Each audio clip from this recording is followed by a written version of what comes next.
Ok, on va passer à notre sujet suivant, du coup. Donc, ce sujet suivant, c'est la fameuse taxe Zuckman. Cette fameuse taxe de 2% sur le patrimoine des ultra-riches, le patrimoine des milliardaires, mais pas que, ça correspond si je dis pas de bêtises, aux 1800 foyers fiscaux les plus riches de France. Donc, il faut avoir un patrimoine. On parle pas de revenus, on parle pas de salaire, il faut avoir un patrimoine au-dessus de 100 millions d'euros pour être concerné par cette fameuse taxe Zuckman qui vise à taxer les ultra-riches à hauteur de 2% de leur patrimoine s'ils ne payent pas déjà l'équivalent de 2% de leur patrimoine en impôts tous les ans.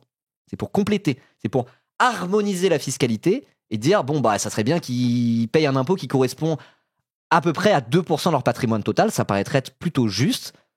C'est le principe de la taxe Zuckman, qui pourrait rapporter jusqu'à 15, voire 20 milliards d'euros tous les ans au budget de l'État. Et là, dans le contexte de déficit qu'on traverse actuellement, ça serait vraiment pas mal. Et donc, c'est vraiment un peu le totem de la gauche. Tout le monde en parle en ce moment, y compris dans les médias. Et les médias dominants, ça en parle beaucoup.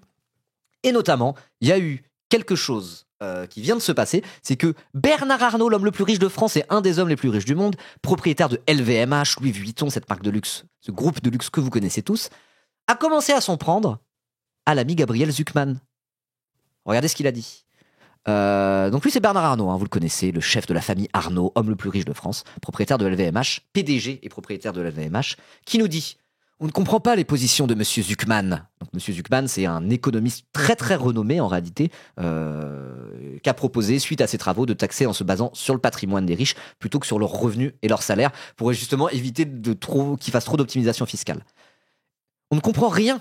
On ne comprend pas les positions de Monsieur Zuckman si l'on oublie qu'il est d'abord un militant d'extrême gauche. Le terme est lancé, militant d'extrême gauche. À ce titre, il met au service de son idéologie une pseudo-compétence universitaire qui elle-même fait largement débat. Ah bon ? Elle fait largement débat, la compétence universitaire de Gabriel Zuckman ? Il enseigne à l'école normale supérieure. Le principe de la taxe Zuckman est appuyé par plusieurs prix Nobel d'économie. Il a reçu des prix prestigieux comme la médaille Clark, si je dis pas de bêtises, qui n'est pas le prix Nobel, mais une autre médaille. Et dans le milieu de l'économie, beaucoup pensent que Gabriel Zuckman, pour l'ensemble de ses travaux, sera probablement au moins candidat à un prix Nobel dans les années qui viennent. Parce qu'il y a toujours un décalage dans les prix Nobel. Quand tu sors une thèse, quelque chose qui fait avancer la science, t'as pas le prix Nobel l'année même. Souvent, c'est sur plusieurs années avant. Le temps de voir est-ce que ça a vraiment eu un impact sur l'état de la recherche. Voilà. Donc Gabriel Zuckman est pressenti pour un jour avoir un prix Nobel pour ses travaux. Donc c'est vraiment pas n'importe qui, Gabriel Zuckman. Il faut le dire. Alors après, il faut pas non plus se cacher derrière la légitimité, parce qu'il y a quelqu'un qui se cachait derrière sa légitimité universitaire pour au final dire absolument n'importe quoi. C'était Didier Raoult. C'est Didier Raoult, c'est bien ça ? Le docteur Raoult. Donc cette espèce de docteur anti-vax là, qui était pour l'hydroxychloroquine au moment du Covid. Souvenez-vous, c'était un gros escroc. C'était un gros escroc. Et lui, il faisait que ça, dire « Je suis un chercheur éminent, reconnu de partout. » Raoult. Ouais, Raoult. Donc faut faire attention avec ce truc de la légitimité. Parfois tu peux dire de la merde alors que vraiment t'es censé être extrêmement légitime. Mais quand on regarde un peu techniquement et dans le concret, dans le milieu, Zuckman est reconnu. Dans le milieu, Didier Raoult, en vérité, personne ne le prenait trop au sérieux. Ça restait beaucoup de la com. Et dès qu'il a commencé à faire ça, il y a tout un tas de chercheurs en médecine et qui faisaient à peu près le même métier que Didier Raoult, qui ont commencé à le débunker, dire attention, ce mec-là, il est un peu un escroc. Pour Gabriel Zuckman, il n'y a pas d'économistes qui sont prononcés contre la taxe Zuckman tant que ça. À la place, c'est des éditorialistes de plateau télé, c'est des entrepreneurs, c'est des gens qui, peut-être, devront payer eux-mêmes la taxe Zuckman. Donc c'est ça l'offensive qu'il y a contre la taxe Zuckman. C'est même pas des économistes qui l'invalident dans son propre camp, ou des économistes rivaux. C'est même pas ça. Donc je veux dire, qu'est-ce qu'il est en train de faire là, Bernard Arnault ? Il est en train de verser dans l'anti-intellectualisme primaire. Rappelle qu'un milliardaire, un capitaliste, on va les appeler comme ça, ils sont prêts à faire reculer l'état de la science si c'est pour défendre leur intérêt de classe. C'est l'anti-intellectualisme, qui est une composante extrêmement fondamentale de l'extrême droite, l'anti-intellectualisme. Les universitaires, ils bouffent la répression assez vite, parce qu'en vérité, l'état de la recherche et des universitaires ont plutôt tendance à invalider les théories fascistes. Et donc généralement, ça coupe des financements pour des universités publiques, etc. Et il y a vraiment un anti-intellectualisme. Et Trump, lui, il fait ça à mort, par exemple. Et c'est quoi le point commun entre Trump et Bernard Arnault ? C'est des milliardaires. C'est quoi le point commun entre Trump et les fascistes ? Trump est un fasciste. Et donc voilà, que tu sois un fasciste, que tu sois un milliardaire, au bout d'un moment, quand c'est un peu la crise, quand ça commence à chauffer un peu pour ton cul, et tu verses très vite dans l'anti-intellectualisme. Et c'est aussi ça qu'on peut voir à travers cette déclaration de Bernard Arnault, qui lance une offensive contre Zuckman par intérêt de classe, au mépris de de la réalité de la recherche en économie. Voilà. Il est en mode, mais moi, je suis milliardaire en fait. Si j'étais nul en économie, ça serait, je suis l'homme le plus riche de France. Tu peux être l'homme le plus riche de France, ça fait pas de toi un économiste. Tu peux même être ministre de l'économie de Macron pendant 8 ans, ça fait pas de toi un économiste. Là, je parle de Bruno Le Maire. Donc, faut arrêter ces conneries, quoi. Faut arrêter ces conneries. À bas l'intelligence, c'était un slogan franquiste. Tout à fait, tout à fait. C'est Mélenchon qu'on avait parlé quand il était face à Dany Erraz. C'était il y a longtemps, c'est quand je commençais à streamer. C'était en janvier 2024. Janvier 2023, je m'en souviens très bien. C'était en janvier 2023. Il avait dit ça, Mélenchon. Il avait dit, je sais plus qui, quand il est arrivé, qu'il a fait un attentat fasciste. Il avait un flingue dans chaque main, il criait à bas l'intelligence. Donc vous allez arrêter de critiquer les profs, les deux petits cons. Basé Mélenchon. Évidemment, quand c'est Mélenchon qui leur disait ça, ils ont fait ah oui, pardon, monsieur le prof. Excusez-moi. Ça critique les profs toute la journée et quand ils se font daronner par Mélenchon le prof, ça fait moins les malins. Oui, c'était avec Théodora à l'époque, elle était pas très connue, Théodora, et qu'elle avait chanté juste avant que Mélenchon arrive. Ah, ça ne rajeunit pas tout ça. It was a different time. A different king. Bref. Ouais, donc Bernard Arnault, quoi. Bernard Arnault pue du cul. Donc ce que je vous propose, c'est de regarder ça. Ce petit plateau de BFM TV, où Pierre Gattaz, ancien président du MEDEF, justement, va défendre Bernard Arnault dans cette passe d'armes face à Gabriel Zucman. Attention, c'est parti. On va regarder cette citation de... Le son n'est pas assez fort. On va regarder cette... Ah, c'est pour ça que tu les conchis, t'as mal à l'ego? Moi Tu parles par rapport à Dany Erraz et aux profs? Non, mais ça, c'est une vieille histoire, et même on en a déjà parlé pour de vrai, même par chat interposé et par live interposé, avec Raz par exemple. Donc c'était vraiment en mode genre, ils m'ont beaucoup vanné à l'époque. C'était à l'époque où moi j'étais fan et tout, hein. C'était vraiment il y a longtemps, c'était même avant que je sois streamer, quand j'étais juste youtubeur. Ils me vannaient souvent en mode ah, le prof, ah, c'est un prof. Et moi, du coup, je suis en mode genre, c'est bon, vous êtes des forceurs avec les profs, ça va, il a des biens. Donc, c'était un petit jeu un petit peu entre nous déjà de base. Donc, c'est pour ça, quand je parle des profs par rapport à eux, moi, ça me remet dans la méta de cette époque. Et je sais que c'est un truc. Cap11, une fois, il avait croisé Raz à un concert de rap. Je vous parle de ça, c'était il y a plus de 2 ans. C'est il y a 2 ans et demi. Et du coup, il avait parlé de ça avec Raz directement. Ils avaient parlé un peu de moi, il était genre, ouais, avec les profs et tout. Quand c'est Mélenchon en face, vous faites moins les malins. J'avais un peu chargé Cap11 de leur dire ça. Et voilà, quoi. Ah, c'était le bon temps, hein, c'était le bon temps avant que tout se barre en couille, putain. Putain. C'est vrai, voilà, Cap11 peut confirmer. Donc c'est un vieux truc que j'avais par rapport à eux, c'est pour ça. C'est pas en mode si je les conchis pas mal, en plus je les conchis de moins en moins, arrêtez, ça va. En vrai, je vais redire ce que j'ai déjà dit publiquement. Moi, il y a des trucs qui me saoulent un peu avec eux, parce que voilà, peu importe. Certes, à côté de ça, moi j'ai pas envie de passer mon temps à tenter de les cancel ou je ne sais quoi. Ils font ce qu'ils font, ils ont un public, il y a des trucs que je trouve un peu gays parfois, autour d'eux, dans le passé, et même parfois un peu dans le présent. Des trucs que j'ai un peu mal digérés, mais dans tous les cas, par rapport à l'affaire de VSS, de Dany, à un moment donné, il s'est fait jarter, il est plus là. Je veux dire, ils ont le droit de continuer à faire leur truc quelque part. Je veux dire, justice a été faite finalement.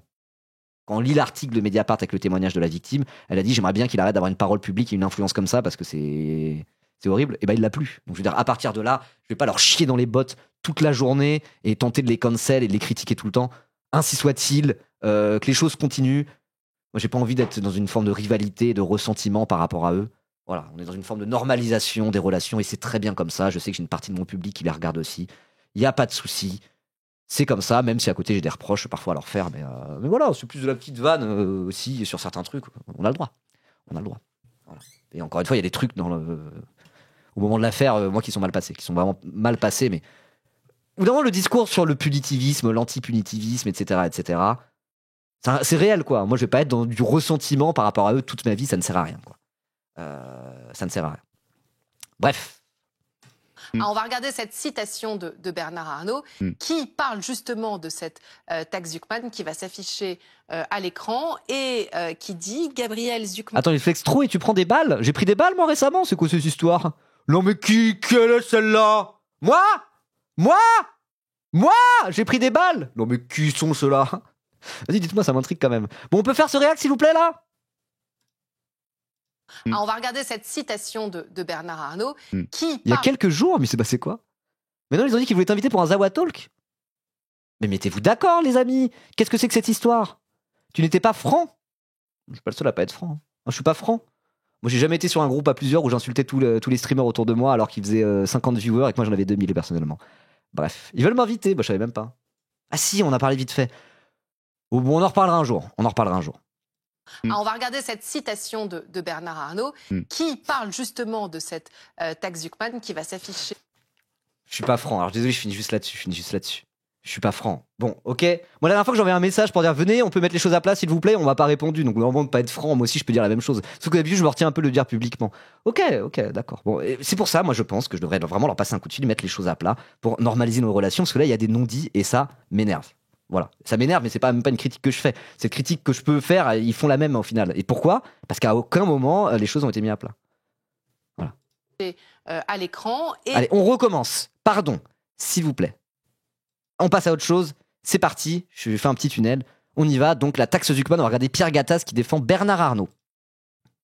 On va regarder cette citation de Bernard Arnault qui parle justement de cette taxe Zuckman qui va s'afficher à l'écran et qui dit « Gabriel Zuckman est un militant d'extrême gauche visant la destruction de l'économie libérale ». Bernard Arnault, donc président directeur de LVMH. La destruction de l'économie libérale. Mais c'est bien du coup, non ? Le même avec Georges Dugrenier. Mais du coup, c'est bien. Ah oui, c'est bien.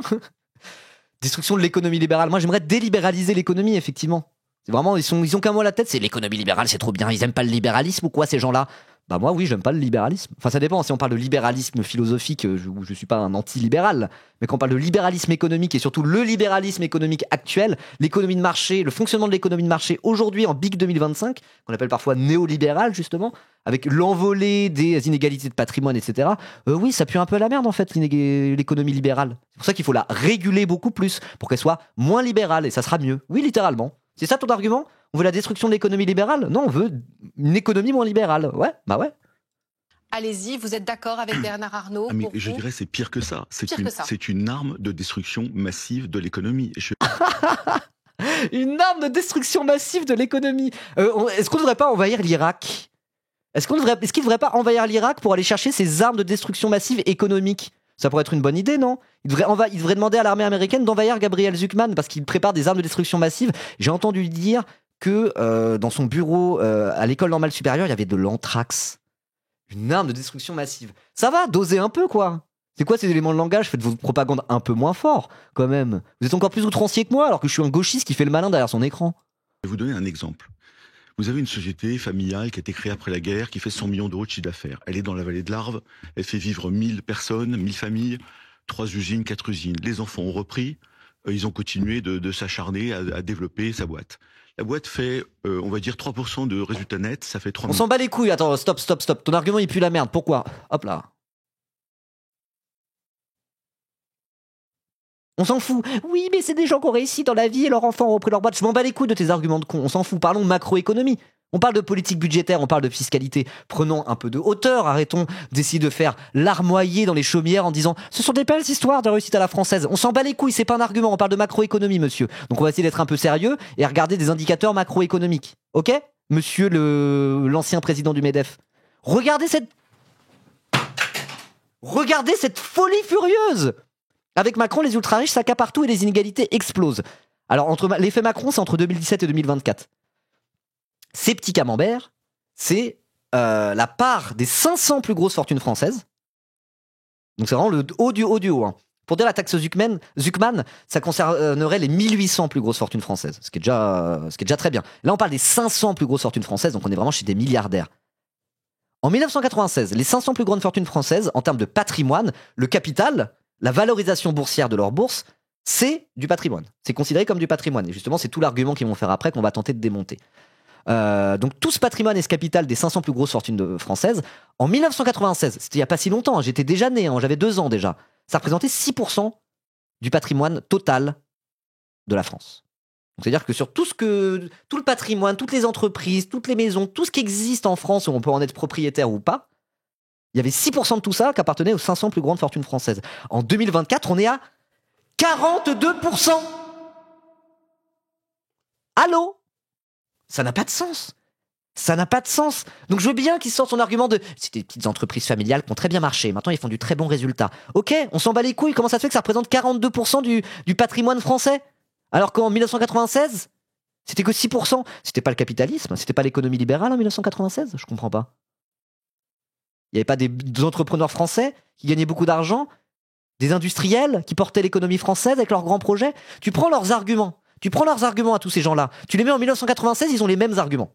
Ça n'a rien changé. Ils ont exactement le même discours. Ils ont exactement le même discours depuis des années et des années et des années. Mais le monde a changé, frérot.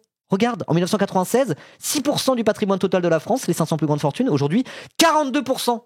Donc si vos arguments n'ont pas évolué alors que la situation en termes de répartition des richesses, pas des revenus, des richesses, donc du patrimoine, si ça a évolué et que votre discours n'a pas évolué, c'est que votre discours n'a aucune pertinence. Aucune pertinence. C'est justement pour régler ça.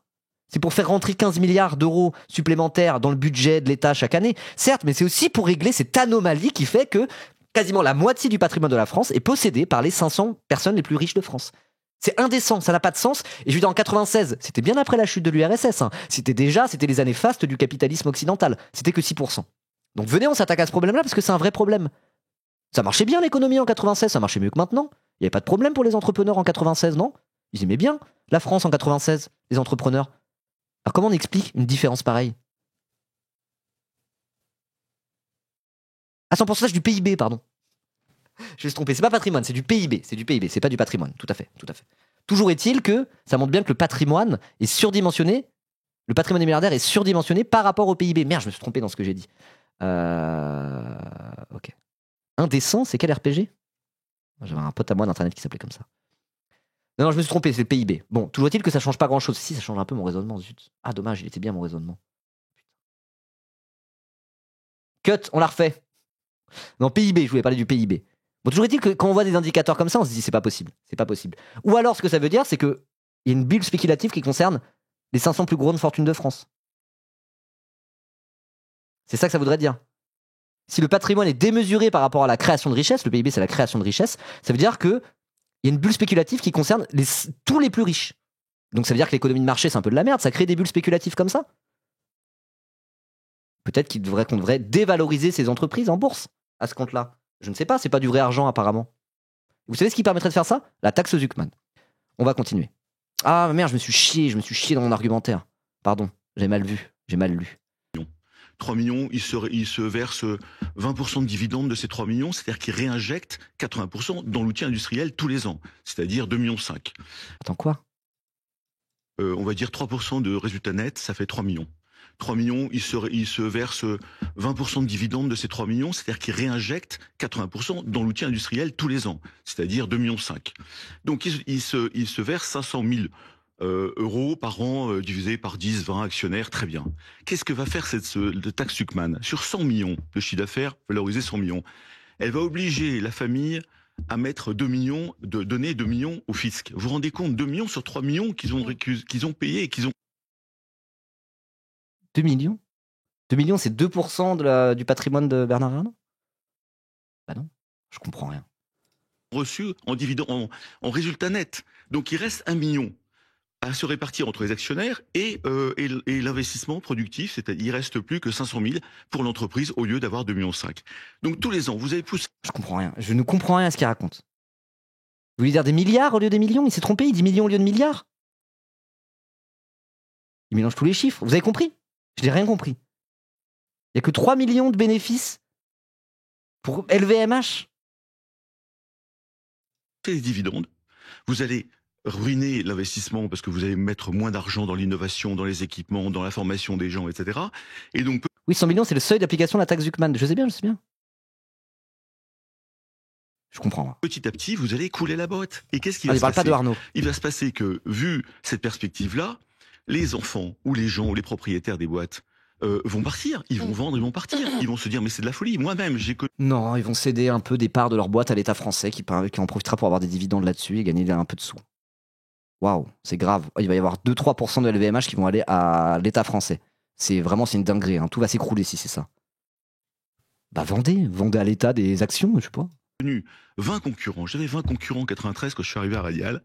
À cause de l'ISF, où il n'y avait pas la loi du trail, mais 20 concurrents sont... Pourquoi il tape la table comme ça? Arrête de taper la table. ...vendus et sont partis. Mais pour cette raison-là, vous avez un mistigris, vous avez un patrimoine industriel que vous voulez faire vivre, vous investissez, vous faites vivre des familles. Un emploi industriel, c'est 2 ou 3 emplois de service. C'est-à-dire que le dégât est considérable. Alors, donc je ne comprends pas. Pierre Gattaz, dans un instant, Clémentine Autain va Je comprends pas, l'irresponsabilité. rejoindre. Vous savez quoi, il m'a saoulé, on va la regarder directement Gabriel Zucman parce que là, c'est un peu de la D. Hein. Je vous montre ça avant, regardez. Regardez, la rhétorique des libéraux, vous êtes prêts? Mesdames, messieurs. Patrimoine de Bernard, c'est 116 milliards, lui solo, c'est 2 milliards. Donc c'est-à-dire qu'il doit payer 2 milliards d'impôts, Bernard Arnault, par an. Mais le truc, c'est qu'il ne doit pas payer 2 milliards en plus. Ça veut dire qu'il faut que sur une année, Bernard Arnault, vu comment il est riche, il est payé en tout à peu près 2 milliards. Est-ce qu'il peut les sortir, les 2 milliards? Oui. Et s'il ne peut pas les sortir, il vend quelques actions à l'État. Voilà. Chers amis, mesdames, messieurs, chers amis, qu'il faille mieux répartir le lait, qu'il faille mieux répartir la production, la richesse, les dividendes. Oui, bien sûr que oui. Ah cool. Un peu de redistribution, en augmentant la fiscalité des riches, par exemple. Il faut mieux répartir le lait. Mais n'attaquons pas la vache au couteau, elle ne donnera plus de lait.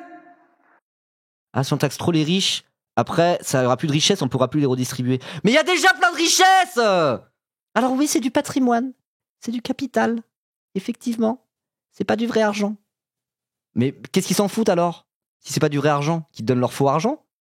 Ou alors, qu'ils fassent baisser le capital de leur boîte? Si l'action baisse, si c'est pas du vrai argent, qu'est-ce qu'ils en ont à foutre que l'action baisse? Zalcher, il disait tout à l'heure dans le chat, Nvidia a pris plus 700% en 10 ans. Je crois que c'est en 10 ans. Si c'est pas du vrai argent, pourquoi la bourse augmente? C'est quoi l'intérêt d'une action qui augmente si c'est pas du vrai argent? C'est ça que je comprends pas. À ce moment-là, s'il veut pas payer la taxe Zucman, il fait baisser toutes ses actions. LVMH, ça devrait pas lui gêner de perdre tout ce faux argent, puisque c'est du faux argent. Quand tu les écoutes, c'est comme si la valorisation boursière d'une entreprise n'avait aucune valeur. Aucune valeur. Pourtant, quand la bourse baisse, ils sont bien emmerdés. Hein. Ils sont bien emmerdés. Hein. En 20 ans, c'était pour 20 ans, Nvidia. Donc c'est ça le truc. C'est qu'il y a deux solutions. Soit c'est du faux argent, dans quel cas le système de l'économie de marché actuelle, il pue la merde. Ça n'a aucun sens. C'est nul. Donc ça veut dire qu'il y a une bulle spéculative systématique sur tout. C'est-à-dire que le marché, qui est censé être justement ce qui régit économiquement la société, surévalue l'intégralité des entreprises. Et donc tous ces milliardaires, c'est juste que tout le monde est surévalué. L'intégralité des gens sont surévalués. Et bien à ce moment-là, on fait tout redescendre et ça baissera les inégalités. Mais pourquoi ils veulent pas que leurs actions redescendent à ce moment-là? C'est ça que je comprends pas. Il est bien content d'avoir 100 milliards de patrimoine, Bernard Arnault, que sa boîte elle soit valorisée autant. Parce que le marché n'est pas si bête que ça par moment. Il y a des bulles spéculatives et c'est pas que de la bulle spéculative. C'est que vu la santé de son entreprise, le marché évalue que son entreprise vaut tant. Et si c'est le marché qui l'a décidé, que normalement les libéraux, vous fermez votre gueule et vous écoutez le saint marché que vous défendez toute la journée, non? Ou alors on change et on sort de l'économie de marché, parce que vraisemblablement ça n'a pas l'air de bien marcher votre histoire. Ça surévalue avec du faux argent des entreprises qu'après on veut retaxer. Ça n'a pas de sens. Ça n'a pas de sens.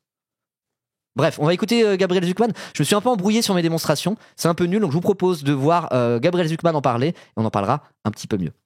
Face à vous, cher Patrick, et sur le plateau de C'est à vous devant nos téléspectateurs, l'homme dont tout le monde Sachant parle. que les dividendes augmentent quand les actions augmentent, donc bon. Oui, il est rare qu'un nom propre envahisse à ce point le débat public, surtout quand il n'est ni ministre ni député. Vous êtes donc l'économiste qui veut faire payer les milliardaires, Ouais. L'inventeur d'une Je trouve qu'il a une bonne tête, Gabriel Zucman. Il me fait penser à quelqu'un, mais j'arrive pas à dire qui.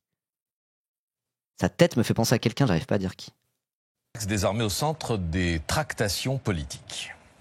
Oui ou non pour vous, la taxation des riches, cette taxe Zucman, est-ce que c'est une bonne idée? Non, c'est une idée. Besancenot? Dites tous Besancenot, il ressemble à Besancenot. J.D. Vance, Matthew Perry. Besancenot, je trouve pas, non. Je pensais à quelqu'un d'autre. Je me demande s'il ne fait pas penser à un des candidats de Love is Blind France. On a regardé ça hier avec Germaine sur le stream de Drapi. Je ne sais pas ce que c'est que ce. Il fait penser à un des candidats. Qui n'a aucun sens. Je pense que Show H1. Je me souviens plus de la gueule de Show H1. Attendez, je regarde vite fait.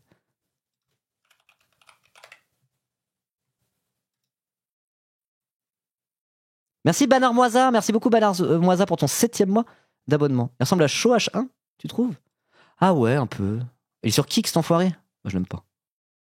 Ouais, je vois ce que tu veux dire, un peu. Un peu, ouais. J'ai eu Show H1 en client dans service client, c'est un énorme connard.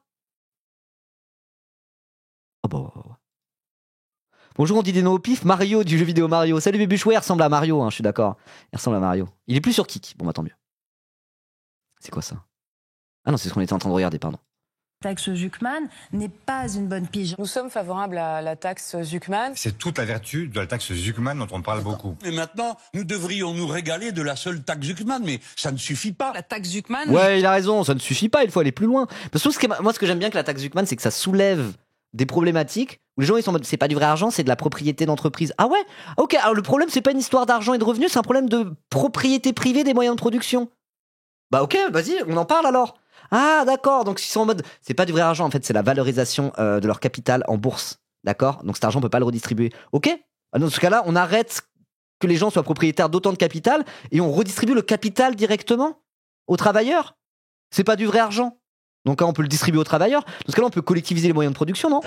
À ce moment-là, si tout ça n'est pas du vrai argent et qu'on peut pas vraiment le taxer et qu'on connaît rien à l'économie, si tout ça est en train de déplacer le curseur de les revenus au capital, bah très bien. Très bien. Peut-être que ça va ouvrir un nouveau débat. Allons plus loin sur le débat. Si effectivement le problème c'est la valorisation boursière de leur entreprise et pas leurs revenus, très bien. Parce que le problème central de l'économie, effectivement, c'est pas les inégalités de revenus, c'est les inégalités dans la possession du capital. Donc ok. Donc moi j'écoute Pierre Gattaz, j'écoute Bernard Arnault, j'écoute les libéraux, je me dis ils ont raison, c'est pas du vrai argent, c'est du capital. Donc je propose qu'on redistribue le capital. Ça pourrait aller. En fait, on voit que la question de la propriété, elle est centrale là-dedans. Parce que quand on parle de patrimoine, c'est de quoi tu es propriétaire. Et donc, il y a une espèce d'entre-deux bizarre où on est là à dire oui, mais c'est pas du vrai argent, etc. Ok, bah alors on va jusqu'au bout de cette pensée et parlons de capital. Moi, ça me va très bien. Ça me va très bien. J'en déduis que vous êtes contre. Mais quelle idée! Alors, lui, c'était. Attention, ce n'est pas Goebbels. Hein. Il ressemble beaucoup à Goebbels. C'est Laurent Jacobelli du Rassemblement National. Le RN, ils sont vraiment contre la taxe Zuckman. Ils trouvent que c'est complètement con parce que nos champions de l'industrie française, ils vont tous se barrer à cause de ça et ça va les ruiner. Il aura plus d'argent après Bernard Arnault. Rendez-vous compte, il va peut-être devoir vendre des toutes petites parties de sa boîte microscopiques à l'État, ce qui ne changera rien à rien, à part que ça rapportera de l'argent à l'État. C'est déjà trop. J'en déduis que vous êtes contre. Mais quelle idée! Alors expliquez-nous précisément de quoi on parle. Je vais tenter d'être le plus précis possible en argumentant le pour et le contre. Le constat d'abord à l'origine de votre invention, certains milliardaires arrivent à échapper à l'impôt sur le revenu en faisant placer les dividendes non distribués de leur entreprise directement dans des holdings qu'ils contrôlent, de l'argent qui n'est pas taxé tant qu'il... Le vendre à l'État, ça va rien rapporter au moment T. Bah, ça rapportera au moment T+1, T+2. Moi, ça me va. Hein. Ça me va. Hein. N'est pas reversé, tandis que pour financer leur train de vie, ils empruntent de l'argent gagé sur la valeur de leur fortune. À peu près. À peu près. Parce que le truc, c'est pareil, cette taxe Zuckman, c'est plus compliqué que ça en réalité. Il va l'expliquer, mais c'est pas juste en mode 2% sec. En gros, c'est un truc d'harmonisation. Il faudrait que, dans l'idéal, si ça correspondait à 2% de leur patrimoine, les méga riches, bah, ça ferait qu'ils payent à peu près autant d'impôts que n'importe qui. Exemple concret. Imaginez. Un ménage, un couple avec un enfant par exemple, qui possèdent leur propre logement, un pavillon qui coûterait 200 000 euros. 200 000 euros pour une maison, un couple avec des enfants, c'est assez classique en France. Hein. C'est la situation financière de pas mal de gens. Alors les plus gros les plus pauvres et les plus prolétaires n'ont pas ça évidemment, c'est déjà une chance d'être propriétaire de son logement. Mais quand on regarde très concrètement en France, ça existe. Ça existe et c'est 50% des Français qui sont propriétaires de leur logement. On prend l'exemple d'un couple de gens qui travaillent et qui ont une maison à 200 000 euros, qu'ils ont eu avec un crédit immobilier. Je pense que c'est assez classique, si on veut parler de propriété en tout cas. Ok ? Donc on va calculer 2% des 200 000 euros de patrimoine qu'ont ce couple de Français, ce foyer fiscal. Pour voir, juste par curiosité. Ok ? Hop là. Donc, 200 000, le prix de leur maison, multiplié par 0,02, 2%, ça fait... Merde, j'ai fait un plus. Oh là là là là. 200 000 euros, multiplié par 2%, ça fait 4 000 balles. Donc la question qu'il faut se poser, c'est est-ce que quand tu prends tout l'impôt payé par un foyer fiscal propriétaire d'un logement à 200 000 euros, un couple d'adultes qui a 200 000 euros de patrimoine à travers leur logement dans lequel ils vivent, est-ce qu'ils payent à peu près, c'est de la classe sociale où ils payent genre 4 000 balles par an d'impôts à peu près? Ouais, ça paraît pas déconnant. Quand tu prends un couple d'adultes qui travaillent et qui habitent dans une maison à 200 000 balles, est-ce qu'ils payent à peu près 4 000 euros en cumulé d'impôts par an? Bah, tu prends la taxe foncière, tu prends l'impôt sur le revenu. Si en plus tu rajoutes la TVA, laisse tomber, ça monte largement à 4 000 euros d'impôts payés par an, peut-être même plus. Et en gros, il faudrait juste que ça soit la même chose par rapport aux milliardaires. Ça serait la même chose par rapport aux milliardaires. C'est normal. On dit à quelqu'un, alors, un couple qui vit dans une maison à 200 000 euros paye 4 000 euros d'impôts par an. Vous trouvez ça normal? Tout le monde va dire, bah ouais, c'est normal, ouais. Et ben il faudrait pareil. Pour Bernard Arnault, il faudrait pareil pour toutes les grandes fortunes. Et si jamais ils ont trop de patrimoine parce que leur capital est surévalué par rapport à leurs revenus réels, à ce moment-là, c'est qu'ils ont trop de capital. À ce moment-là, s'ils veulent pouvoir payer leur taxe Zuckman, c'est peut-être qu'ils ont trop de capital. Et c'est peut-être ça aussi le souci. La propriété des moyens de production. C'est ce que je disais juste avant. Donc en gros, c'est ça l'idée de la taxe Zuckman. C'est pour ça que c'est un truc de justice fiscale. En se basant sur ce principe-là, un couple qui vit dans une maison à 200 000 balles, qui a 200 000 balles de patrimoine, on va dire qu'il paye 4 000 euros d'impôts par an, ça paraît à peu près, voilà, on prend le chiffre de 2%, ça a l'air pas mal, ça a l'air d'être cohérent avec un Français de classe moyenne, entre guillemets, et ben il faudrait appliquer la même logique aux très très riches. Et donc s'ils payent pas suffisamment d'impôts, on leur fait payer plus d'impôts via la taxe Zuckman pour que ça monte jusqu'à 2% de leur patrimoine. Soit ils peuvent le faire et c'est très bien, et s'ils peuvent pas le faire, ah zut, c'est peut-être qu'ils ont un peu trop de patrimoine et que c'est pas normal d'avoir des milliards et des milliards et des milliards de patrimoine comme ça. Auquel cas, ils revendent un petit bout à l'État, par exemple, et puis voilà, ça y arrivera très bien. Bref, on va écouter Gabriel Zuckman en parler. En quoi le taux de prélèvement, tout compris de ces ultra-riches, serait en moyenne 2 fois plus faible que celui de l'ensemble des Français. C'est un constat qui est contesté, y compris par certains de vos collègues, y compris des collègues de gauche. Les taxes sur la patrimoine, ça existe déjà pour tous les Français qui sont propriétaires de leur logement. On appelle ça la taxe foncière. Alors c'est pas 2% du prix du bien, c'est pas comme ça que c'est évalué. Mais un Français qui paye sa taxe foncière, vous savez quoi? C'est une taxe sur son patrimoine, la taxe foncière. Donc ça existe déjà des taxes sur le patrimoine. Et t'as quasiment la moitié des Français qui payent une taxe sur leur patrimoine tous les ans qui s'appelle la taxe foncière. Ils ont un bout de terrain dans lequel il y a leur maison ou un bout de copropriété et ça correspond à une taxe foncière à payer sur la base de leur patrimoine et pas sur leurs revenus. Et ben il faudrait généraliser ce truc-là pour les ultra riches de manière à ce qu'ils payent à peu près comme le reste des Français l'équivalent de 2% de leur patrimoine en impôts par an. Voilà, c'est juste ça en fait, c'est juste ça. Ça va. Si en fait ils sont beaucoup trop riches pour pouvoir même se permettre de payer ça, c'est qu'effectivement ils possèdent trop de capital et à ce moment-là on peut leur enlever un petit peu, c'est vraiment pas un souci, au contraire. À cause de la redistribution dont profitent les plus pauvres, mais qui résulte d'une étude de l'Institut des politiques publiques de 2023. Alors votre taxe toucherait les individus dont la richesse atteint 100 millions d'euros, environ 1800 foyers fiscaux, et cet impôt de 2% sur le patrimoine serait un impôt plancher. Il ne serait dû que si les impôts déjà acquittés par la même personne au titre de l'IR, de la CSG, de l'IFI n'atteignent... IFI c'est impôt sur la fortune immobilière, IR impôt sur le revenu. Il y a la CSG dedans, il a dit la CSG déjà acquitté par la même personne au titre de l'IR, de la CSG, de l'IFI. Il y a même la CSG dedans. Mais d'où vous payez pas 2 milliards de CSG, Bernard Arnault, déjà, premièrement? C'est quoi ce délire? Moi, je paye quasiment 25% de CSG à l'URSSAF tous les mois. Ça va? N'atteignent pas déjà 2% de leur fortune. Le rendement considérable, 15 à 20 milliards d'euros chaque année, ce qui n'est jamais arrivé en France sur un aussi petit nombre de personnes. Par comparaison, l'ISF, avant sa suppression, frappait un peu plus de 3 milliards, 3-4 milliards 350 000 contribuables pour un rendement de 5 milliards 5 milliards, ok, donc c'est 3 fois plus que l'ISF. On pourrait faire encore plus gros en réalité. Mais oui, voilà, c'est que derrière, l'évasion fiscale et plus largement l'optimisation fiscale. En fait, la taxe Zuckman, c'est juste une manière de dire, bah arrêtez de faire autant d'optimisation fiscale. Si vous faites moins d'optimisation fiscale, bah les impôts ils seront payés, vous serez déjà à 2% de votre patrimoine. Vous serez déjà à ces fameux 2%. Si Bernard Arnault n'avait pas 10 000 holdings et ne pratiquait pas l'optimisation fiscale à ce point-là, il les paierait déjà ces 2%. Donc c'est une autre manière de dire, qu'est-ce que c'est que la taxe Zuckman?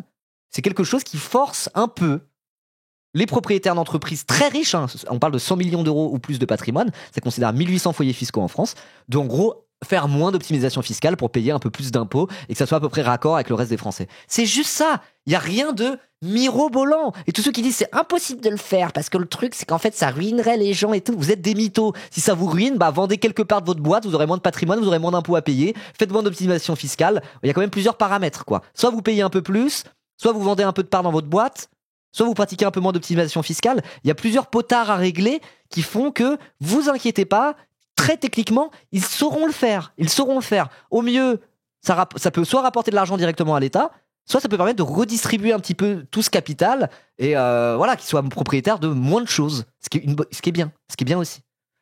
Est-ce que ceux visés par la taxe Zuckman auraient les moyens de payer autant? Alors c'est l'une des questions, d'autant que l'assiette de votre taxe inclut le patrimoine professionnel. Là aussi, ça ne s'est jamais fait en France, pas même par la gauche des années 80, puisqu'on se souvient que François Mitterrand, l'IGF, les biens professionnels étaient exclus de l'impôt sur les grandes fortunes. Alors, Voilà, donc je m'étais trompé tout à l'heure, c'est PIB, c'est pas patrimoine. Est-ce qu'à l'époque de Mitterrand, c'était jusqu'en 95, donc c'était probablement encore moins que 6% du PIB en termes de patrimoine des 500 plus grandes fortunes de France. Est-ce qu'il y avait des indicateurs économiques comme ça à l'époque de Mitterrand? C'est justement pour régler cette part démesurée du patrimoine possédé par les ultra-riches dans l'économie française que la taxe Zuckman a été créée. C'est justement pour faire un rattrapage par rapport à cette anomalie macroéconomique. C'était pas le cas sous Mitterrand. Le monde a évolué. Donc, à un monde qui a évolué, des nouveaux outils pour réguler le capitalisme. C'est juste ça, c'est le principe de la taxe Zuckman, littéralement. C'est peut-être ce qu'il va dire un peu, quoi. C'est la même manière, Pierre Gattaz, tout à l'heure, qui sort les mêmes arguments de con depuis 30 ans. Le monde a évolué, frérot, mets-toi à la page. Allô? Qui c'est qui est déconnecté du réel à la fin?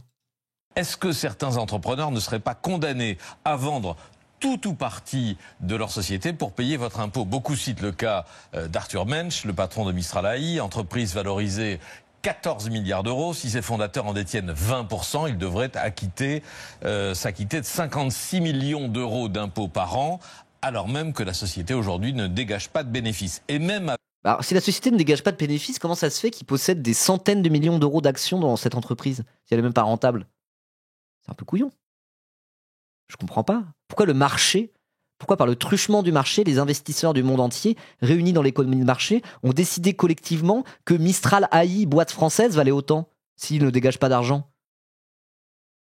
Bizarre le marché. Par anticipation, exactement. C'est une valorisation par anticipation. Ils sont en mode, le jour où ça va péter, le jour où ça va être rentable, ça va être très rentable, donc la boîte vaut d'ores et déjà autant. Et donc oui, il y a quelques cas de figure, notamment pour les énormes startups, mais il n'y a pas tant que ça d'énormes startups en France, où effectivement, on voit le décalage entre la valorisation boursière par le marché et les revenus réels des gens qui possèdent la boîte. Mais à ce moment-là, on vend quelque part à l'État et le jour où ça pète, l'État prend sa part. Exactement, Bilouane. Et en fait, devinez quoi?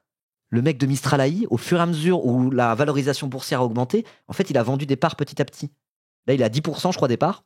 Il était à plus que ça avant. Donc, vendre des tout petits bouts de sa boîte parce que la valorisation boursière s'envole, c'est déjà un truc qui se fait, en fait. C'est déjà un truc qui se fait. avec les solutions que vous proposez, payer l'impôt. Vous allez voir, Gabriel Zuckman, il a la réponse à tout ça. Sur les cas dans la technique, vous inquiétez pas, ça peut très bien se faire. Par exemple, avec des actions que l'État pourrait garder, le signal envoyé serait assez limpide. Entrepreneur, allez donc créer votre société hors de France. C'est un gros risque d'exil fiscal. Là aussi, bataille d'experts et d'économistes. Le Conseil d'analyse économique constate que la fiscalité du capital a un impact limité sur les phénomènes d'exil. Elle s'appuie sur les mesures des quinquennats précédents. Mais... Donc, taxer les riches, ça fait que les riches ne se barrent pas tant que ça. Étude à la clé. Est-ce qu'on serait pas un peu en train de se foutre de notre gueule? Rassurez-moi, vous seriez pas un peu en train de me prendre pour un con des fois? Oh là là, pauvre, tu parles à Pierre Gattaz et Bernard Arnault, quoi. Ce conseil étudie des mesures qui ne visaient pas l'outil professionnel et donc les observateurs estiment que les extrapolations sont délicates. Un certain nombre de vos collègues pensent aussi que les rendements promis sont une chimère selon l'adage économique bien connu. Il a trop une bonne tête, Gabriel Zuckman, j'en reviens pas. Il a vraiment une bonne tête, il a l'air super sympa. J'ai envie de discuter fiscalité avec lui à une terrasse d'un bar parisien en buvant une petite pinte. J'ai envie d'être son pote. Il a trop une bonne tête, c'est du jamais vu. C'est du jamais vu. Zuckman, c'est un mix de Dominique Farrugia en haut et Besancenot. Je sais pas, je le vois pas. Je vois pas. Invite-le sur ton stream, en vrai, ça sera un banger. Hein. Auto-tue les totos, c'est-à-dire plus vous matraquez. Auto-tue les totos? Qu'est-ce que c'est que ça? Il est rigolo en plus, il est en mode genre regardez, j'ai une bonne tête et je dis des phrases rigolotes comme auto-tue les totos. Trop mignon, Gabriel Zuckman. Économique bien connu, les auto-tue les totos, c'est-à-dire plus vous matraquez et moins vous récoltez. C'est une autre façon de dire. Ah, les auto-tue les totos. Ok. 0 plus 0 égale la tête à Toto. Ouais, je l'ai, c'est bon. Trop d'impôts, tu l'impôt. Voilà, je n'ai fait là que survoler le débat. Je n'ai pas évoqué aussi c'est un économiste. Les incertitudes constitutionnelles. Est-ce que votre impôt est confiscatoire ou pas? Il y a une littérature considérable autour de votre taxe que j'ai essayé de résumer en 3 minutes. Une question tout de même. Quand on lit les commentaires autour de votre taxe et de votre projet, est-ce que vous avez l'âme d'un apprenti sorcier? Mais je pensais que ça allait être surtout une interview de Glucksmann, excusez-moi, de Zuckman. Mais en fait, c'était surtout un édito de Patrick Cohen. Après, l'édito était pas mauvais au sens où il a quand même bien résumé les enjeux, il a bien expliqué un peu comment ça fonctionnait. C'était un bon résumé en vrai, c'était un bon résumé. Quoi qu'on pense de Patrick Cohen et son soutien au PS. Écoutez, tout ça ressemble beaucoup au débat qu'on pouvait avoir il y a 120 ans. Au début du XXe siècle, quand il s'agissait de créer l'impôt sur le revenu, le projet de Joseph Caillaux. Joseph Caillaux, ministre de l'économie de l'époque, qui a fait passer l'impôt sur le revenu en 1914. Saviez-vous que la femme de Joseph Caillaux, Henriette Caillaux, a assassiné le rédacteur en chef du Figaro avec un flingue? Ah, on rigole, c'était mouvementé à l'époque. Hein. Je ne sais pas ce que c'est que super profit. Merci Époque 12. Mais oui, tout à fait. La droite basée... Oh, il est mort il y a 200 ans. Et vous savez qu'il y a pas longtemps, j'ai vu un droitard dire « Ouah putain, Henriette Caillaux, la bosse !» Pas de blague là-dessus, s'il vous plaît, Didos. Je me retrouvais encore dans la merde. Non, là, ça va, on parle du rédacteur chef du Figaro en 1914. Hein, c'était il y a 111 ans. C'est juste que l'anecdote est folle, quoi. L'anecdote est folle. Mais faites pas de blague là-dessus. Arrêtez. J'arrête les blagues là-dessus, là. Oh. L'Assemblée nationale, la Chambre des députés a adopté en 1909, que le Sénat a bloqué pendant 5 ans. Rien à branler la fragilité droitarde, mais ne me mettez pas en danger, Didos. C'est surtout ça. Moi, je suis responsable de ce qui peut se dire sur mon chat. Tu sais qu'il y a eu un signalement à la République de la part d'un député RN, il y a pas longtemps, par rapport à des trucs sur mon live. Donc c'est pour ça. Les blagues de mauvais goût, on arrête. On avait dit qu'on arrêtait. Mais bon, cette anecdote d'Henriette Caillaux est folle, quoi. C'est fou. Mais oui, bon, revenons à la mise en place de l'impôt sur le revenu en 1914 par Joseph Caillaux. Saviez-vous que Joseph Caillaux n'était même pas de gauche et que c'était uniquement par orthodoxie budgétaire et pour avoir un budget à l'équilibre et pas de déficit qu'il a mis en place l'impôt sur le revenu? C'était même pas pour redistribuer, il s'en battait les couilles. Il voulait juste ne pas endetter la France. Il s'est dit, qu'est-ce qu'on peut faire pour avoir plus de recettes fiscales? Faisons un impôt progressif, un impôt sur le revenu progressif où plus t'es riche, plus t'es rack. Parce que c'est comme ça permet d'avoir une grande assiette de cet impôt et ramener plein d'argent. C'était même pas un gauchiste, Caillaux. C'était un centriste orthodoxie budgétaire.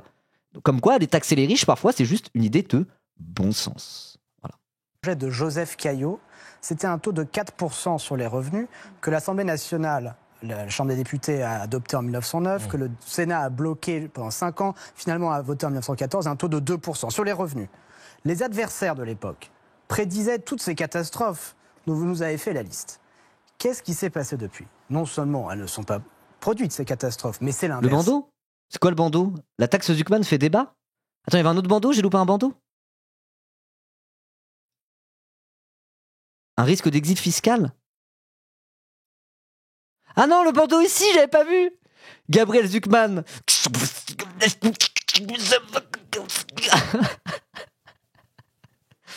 Voilà. Moi, quand je vois tous ces débats sur la taxe Zuckman de la part des milliardaires, voilà ma réaction quand on parle de la taxe Zuckman avec Pierre Gattaz et Bernard Arnault. Hein. J'avais pas vu.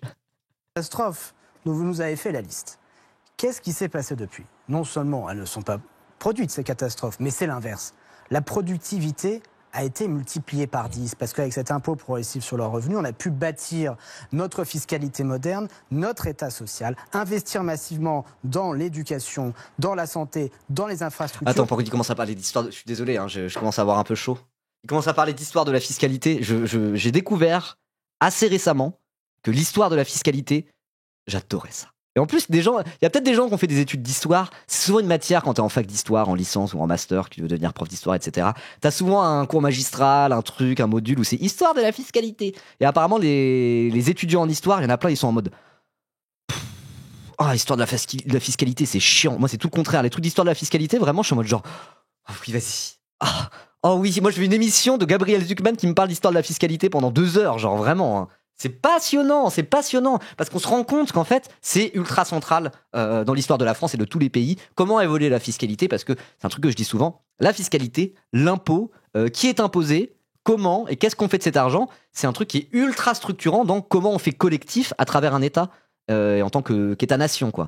Et donc en fait, quand on regarde l'histoire des différents États à travers la fiscalité, il y a énormément d'informations à prendre, et moi je trouve ça fascinant, je trouve ça incroyable. Voilà, tu peux être le pacôme de la fiscalité. De l'impôt au revenu à la taxe Zuckman, la fiscalité n'a jamais pris fin. Je ne suis pas la CSG, je suis la TVA. Et si vous n'aimez pas les impôts en direct, taxez les riches. Ouais. Non mais du coup c'est vrai que c'était une révolution fiscale cette histoire d'impôt sur le revenu. Et devinez quoi? Maintenant tout le monde a un impôt sur le revenu dans tous les pays du monde parce que ça marche bien. Comme la TVA un peu. La TVA on en pense qu'on en pense, c'est un peu de la merde, mais ça a quand même l'avantage de ramener beaucoup d'argent dans les caisses de l'État. Beaucoup d'argent dans les caisses de l'État la TVA, même si c'est une taxe qui est injuste. À un moment donné on a commencé à mettre les TVA, je crois que c'est à l'après-guerre qu'on a commencé à mettre la TVA en France et dans d'autres pays. Et maintenant il y a des TVA dans tous les pays du monde. Parce que c'était une espèce d'avancée fiscale. D'un point de vue technique, avoir une TVA, c'est quand même très pratique et ça serait dur de s'en passer, même si on peut la baisser et la rendre moins centrale dans le budget de l'État. Il faut la rendre moins centrale dans le budget de l'État, la TVA, et la rendre moins douloureuse pour les Français les plus pauvres. Mais c'est quand même une révolution fiscale qui fait qu'on a commencé à la mettre et puis depuis, maintenant, tout le monde utilise la TVA. Et c'était pareil pour l'impôt sur le revenu à l'époque de Joseph Cailleux. Et bah peut-être qu'un jour, on dira « Ah oui, la taxe Zuckman !» véritable révolution fiscale, maintenant tout le monde fait ça parce que c'est juste intelligent de le faire. Un peu comme l'impôt sur le revenu, un peu comme sur la TVA. Ça apporte quoi d'avoir la TVA? Ça apporte d'avoir une assiette. L'assiette, c'est qui est concerné par l'impôt. C'est une assiette extrêmement large, la TVA, la taxe sur la valeur ajoutée. Tout le monde paye la TVA et ça ramène beaucoup d'argent en basant ça sur la consommation. Donc du coup, s'il y a de la croissance, s'il y a de la consommation, ça fait rentrer de l'impôt dans l'État, dans les caisses de l'État et ça en fait rentrer beaucoup. Et donc, pour avoir un budget de l'État, se passer d'une TVA, c'est très compliqué. C'est très compliqué. Voilà. Alors oui, c'est une taxe qui est inéquitable. Il faudrait la réformer.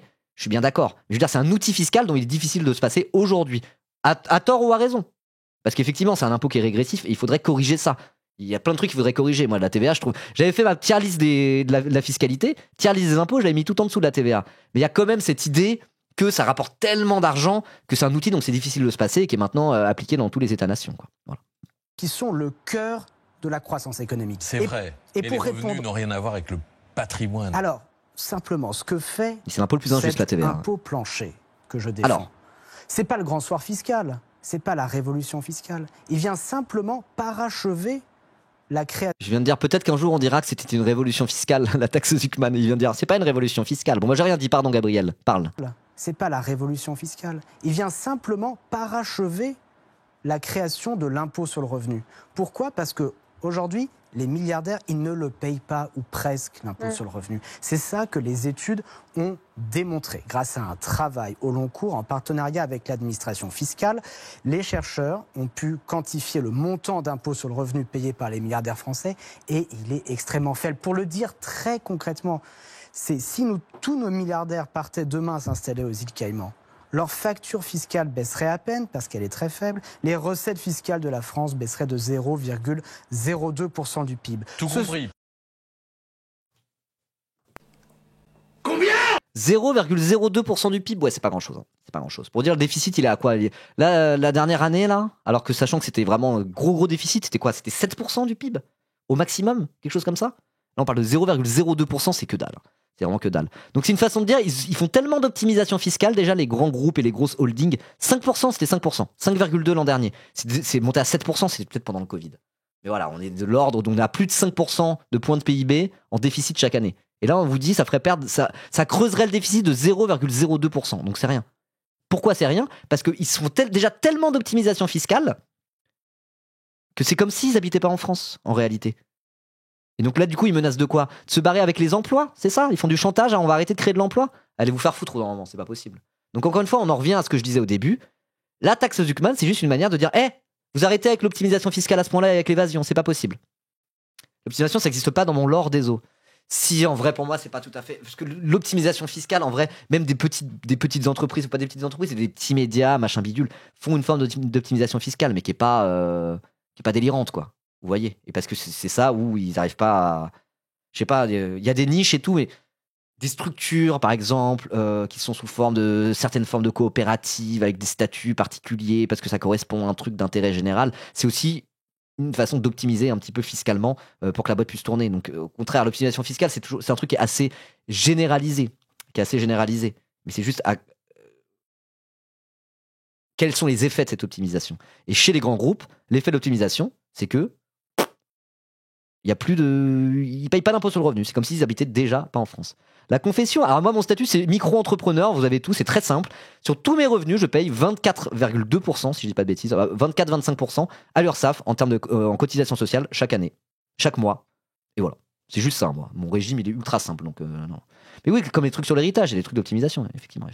Pas seulement l'impôt sur le revenu. Tout compris. Encore une fois, c'est quels sont ses effets. Les trucs d'optimisation fiscale, de donation à hauteur de 100 000 euros par an pour faire circuler le patrimoine dans des familles un peu bourgeoises, c'est pas une mesure qui est si terrible que ça, parce que c'est des sommes qui rapporteraient assez peu d'argent en vérité à l'État, comparé à ce que c'est que de passer des entreprises de père en fils dans des empires familiaux. Mais ça permet de faire circuler le patrimoine qui après va dans l'économie réelle, à hauteur de... c'est placé une barre qui est relativement basse quand on parle de sommes comme ça. Vous voyez ce que je veux dire? Mais c'est une forme d'optimisation fiscale. Est-ce qu'elle a des effets délétères en termes de macroéconomie? Pas tellement. Par contre, il y a d'autres trucs qui font que ça a des effets absolument délétères sur la macroéconomie. Voilà. Je suis 100% contre l'héritage, mais moi, encore une fois, le truc d'abolir l'héritage, ça fait que, d'après les travaux de Thomas Piketty, si on abolissait l'héritage, ça permettrait à chaque Français d'avoir 100 000 euros de patrimoine à ses 20 ans. Donc on serait tous des petits bourgeois finalement, ça serait bien. Donc moi je serais pour abolir l'héritage. Hein. Ça ferait que les petits bourgeois comme moi, ça changerait pas grand chose à leur vie. Et les prolos, ça changerait tout à leur vie. Vous voyez ce que je veux dire? Et la grande bourgeoisie, par contre, ça les niquerait. Vous voyez ce que je veux dire? Ce que ce taux plancher vient faire. Voilà, 150 000 par personne, ça va encore, c'est au-dessus que ça n'a aucun sens. Surtout quand on parle de taxe Zuckman et de trucs comme ça, là on parle des foyers qui ont plus de 100 millions d'euros de patrimoine.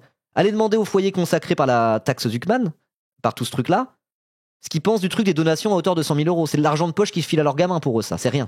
C'est rien. Donc voilà. Quand on parle d'optimisation fiscale, il faut admettre que tout le monde, enfin pas tout le monde, mais beaucoup de gens font des choses qu'on peut apparenter à l'optimisation fiscale. L'optimisation fiscale est mal à partir du moment où elle a des effets délétères sur l'économie. Et donc quand on parle des très grandes fortunes, c'est très clairement le cas. Et des très grandes entreprises et des holdings, c'est très clairement le cas. Voilà, quand c'est un média indépendant qui essaye de toucher des subventions et de faire des trucs pour pouvoir juste avoir des salariés dans une boîte de 12 personnes, c'est pas tout à fait la même chose, vous en conviendrez. Et que les mesures de donation à hauteur de 100 000 euros par enfant tous les 15 ans pour faire circuler un peu mieux le patrimoine dans les familles un peu bourgeoises, pareil, ça a des effets qui sont plutôt bénéfiques sur l'économie, parce que quitte à avoir de l'argent qui dort dans une famille bourgeoise, vaut mieux que ça soit chez les jeunes que chez les vieux, parce que l'argent dort moins quand il est chez les jeunes et réinjecté dans l'économie réelle. Donc optimisation fiscale, ça va un peu tout et rien dire, mais quand on parle de l'optimisation fiscale des grands groupes, des holdings et des multinationales et des milliardaires, là, pour le coup, ça a des vrais effets. Tu prêches pour ta chapelle, Ribot? Mais je pense pas. Mais demandez à des économistes et des Gabriel Zuckman ce qu'ils pensent de ça, hein. Je pense qu'ils sont à peu près d'accord avec moi. Il vient simplement dire aux personnes... Et ce discours-là, je l'ai toujours eu, qui ont 100 millions d'euros de patrimoine. On ne parle pas d'augmenter les impôts de ceux qui nous regardent. Alors attendez, hop. Personnes qui ont 100... C'est juste que quand on parle de capitalisme, quand on parle d'exproprier la bourgeoisie, quand on parle de tout ça, il faut savoir de quoi on parle. On parle de propriété des moyens de production, etc., etc. Faut pas non plus tout mélanger et amalgamer à un seul type de profil des petits bourgeois qui ont un petit peu de patrimoine familial et des gens qui possèdent des usines. C'est quand même pas tout à fait la même chose. Voilà. Et si on veut être un communiste conséquent, il faut analyser les choses quand même un peu en finesse par rapport à ça. Voilà. Bref. Ce que ce taux plancher vient faire, il vient simplement dire aux personnes qui ont 100 millions d'euros de patrimoine, on ne parle pas d'augmenter les impôts de ceux qui nous regardent, à ces personnes qui ont vu leur fortune exploser depuis 30 ans, on leur demande de ne pas payer moins que les classes populaires et que les classes moyennes. Ça ne créerait même pas de progressivité, ça viendrait simplement effacer la régressivité actuelle. Vous êtes absolument sûr des conséquences vertueuses de... C'est fou ça, vous avez entendu cette phrase? Ça n'augmenterait pas la progressivité, ça gommerait la régressivité actuelle. Alors ça peut paraître un peu savant et compliqué, mais l'impôt progressif c'est plus t'es riche, plus t'as des taux élevés, plus tu payes. Ce qui permet d'aller chercher l'argent là où il est, sachant que si tu payes plus proportionnellement, mais que t'as déjà de base beaucoup plus d'argent, si t'as 1 milliard d'euros, t'as 1 million d'euros sur ton compte en banque, on te demande 100 000 balles, on te demande la moitié, on te demande 500 000 balles, il te reste 500 000 euros. Si t'as 10 000 euros sur ton compte en banque, on te demande la moitié, il te reste que 5 000 balles. Donc vous voyez, plus on va dans des sommes élevées, plus tu peux te permettre de lâcher un gros pourcentage en réalité, parce que le reste, il est quand même en valeur absolue beaucoup plus gros. Et donc c'est pour ça qu'on a des impôts qui sont progressifs. C'est pour ça qu'on a des impôts progressifs. Parce que du coup, c'est moins douloureux pour quelqu'un de très riche de payer, 50% d'impôts que pour quelqu'un de pauvre. C'est le principe de la progressivité de l'impôt. Et la TVA et du coup l'impôt sur le revenu, quand on regarde les très hautes fortunes, il est au contraire régressif. Ça veut dire qu'en termes de pourcentage par rapport à tes revenus, ce que tu as, ce que tu possèdes, tu payes moins proportionnellement quand tu es très riche que quand tu es riche. Donc la TVA, c'est le cas. Tout ce que tu gagnes part directement dans la consommation quand tu es pauvre, et la TVA, c'est tu prends l'intégralité de ce que tu gagnes, et le taux de la TVA, tu le payes sur tout ce que tu gagnes. Quand tu es riche, ta consommation par rapport à ce que tu épargnes, elle est très basse. Et donc la TVA, ça pèse quasiment que dalle. C'est pour ça que la TVA est un impôt régressif. Et en fait, ce truc-là d'impôt régressif, ça s'applique aussi pour les impôts sur le revenu quand on va avoir les très très grandes fortunes. Et donc c'est pour ça que Zuckman dit, le but c'est pas de faire un impôt progressif où les riches payent plus proportionnellement que les pauvres, c'est juste de gommer et d'ajuster pour avoir un impôt qui soit pas régressif, qui soit plat finalement. Voilà. Donc repensez à ce que je viens de dire juste avant. Un couple qui a une maison à 200 000 euros, 2% de leur patrimoine, c'est 4 000 euros. Donc ça ferait 4 000 euros d'impôts à payer par an. Ce qui est à peu près legit, c'est à peu près ce qui se passe. Il y a plein de couples qui ont 200 000 euros de patrimoine qui payent 4 000 euros d'impôts par an. Et donc on aimerait avoir ce chiffre-là qui correspond à 2% aussi chez les ultra-riches. C'est tout. C'est même pas faire raquer les riches tant que ça. C'est juste de la justice fiscale dans son plus simple appareil. Il n'y a rien de fou. Hein. Moyenne. Ça ne créerait même pas de progressivité. Ça viendrait simplement effacer la régressivité actuelle. Vous êtes absolument sûr des conséquences vertes. J'aime trop parler de fiscalité, d'économie, hein, c'est un truc de zinzin. En plus, là, on voit le côté prof de maths qui ressort. Là, c'est un peu de la vulgarisation que je suis en train de faire en réalité. Hein. Parfois, j'ai l'impression d'être juste un clown qui fait les fachos tout le temps. Et c'est rigolo, moi j'aime bien faire ça. Hein. Et ça a un peu une utilité. C'est divertissant et puis ça rend le truc un peu fun. Mais là, c'est de la vulgarisation que je suis en train de faire carrément. Là, je me sens un peu chaud, je suis content. De cette taxe, si elle était appliquée telle que vous la souhaitez là aujourd'hui. Attends, merci. Alors, pour voir le taux d'imposition réel. Taxation des milliardaires. 4 questions sur l'étude démontrant que les ultra-riches contribuent moins à l'impôt en France. Voilà. Très bien. Merci beaucoup, Doc Eliam. D'ailleurs, c'est pas toi qui m'as envoyé un message il y a pas longtemps ? Si. Ah, mais si, j'en ai parlé tout à l'heure quand on parlait de Trump. Regardez. Taux d'imposition sur le revenu économique. Donc ça, c'est les taux réels. Hein. Taux des impôts rapportés aux revenus économiques, incluant les revenus personnels et ceux issus des sociétés dont les foyers sont actionnaires.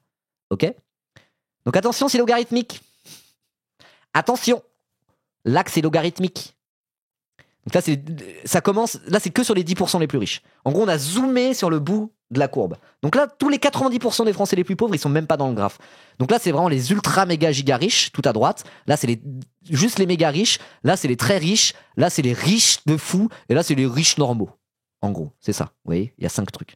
Riches, très riches, pétés d'oseille, ultra riches et il faut les exproprier et faire le grand soir directement. Voilà, c'est les 5 catégories. Et donc on voit très bien le côté régressif. Le taux contrefactuel, c'est le taux qui normalement on devrait faire, c'est bien ça. C'est normalement le taux qu'il devrait y avoir s'il n'y avait pas tous ces trucs d'optimisation fiscale. Mais avec toute l'optimisation fiscale, on voit très bien que quand on va sur les 0,001% les plus riches, là on parle vraiment des multimilliardaires, et ben ils payent plus rien. Le taux effectif total se met à baisser. Et ça c'est un effet qu'on appelle de régressivité. C'est-à-dire que plus t'es riche, tu fais partie des 0,1% les plus riches. Tu payes 46% en gros. Et t'es plus qu'à 26% quand t'es l'homme le plus riche de France. Et en gros, c'est juste gommer cet effet-là.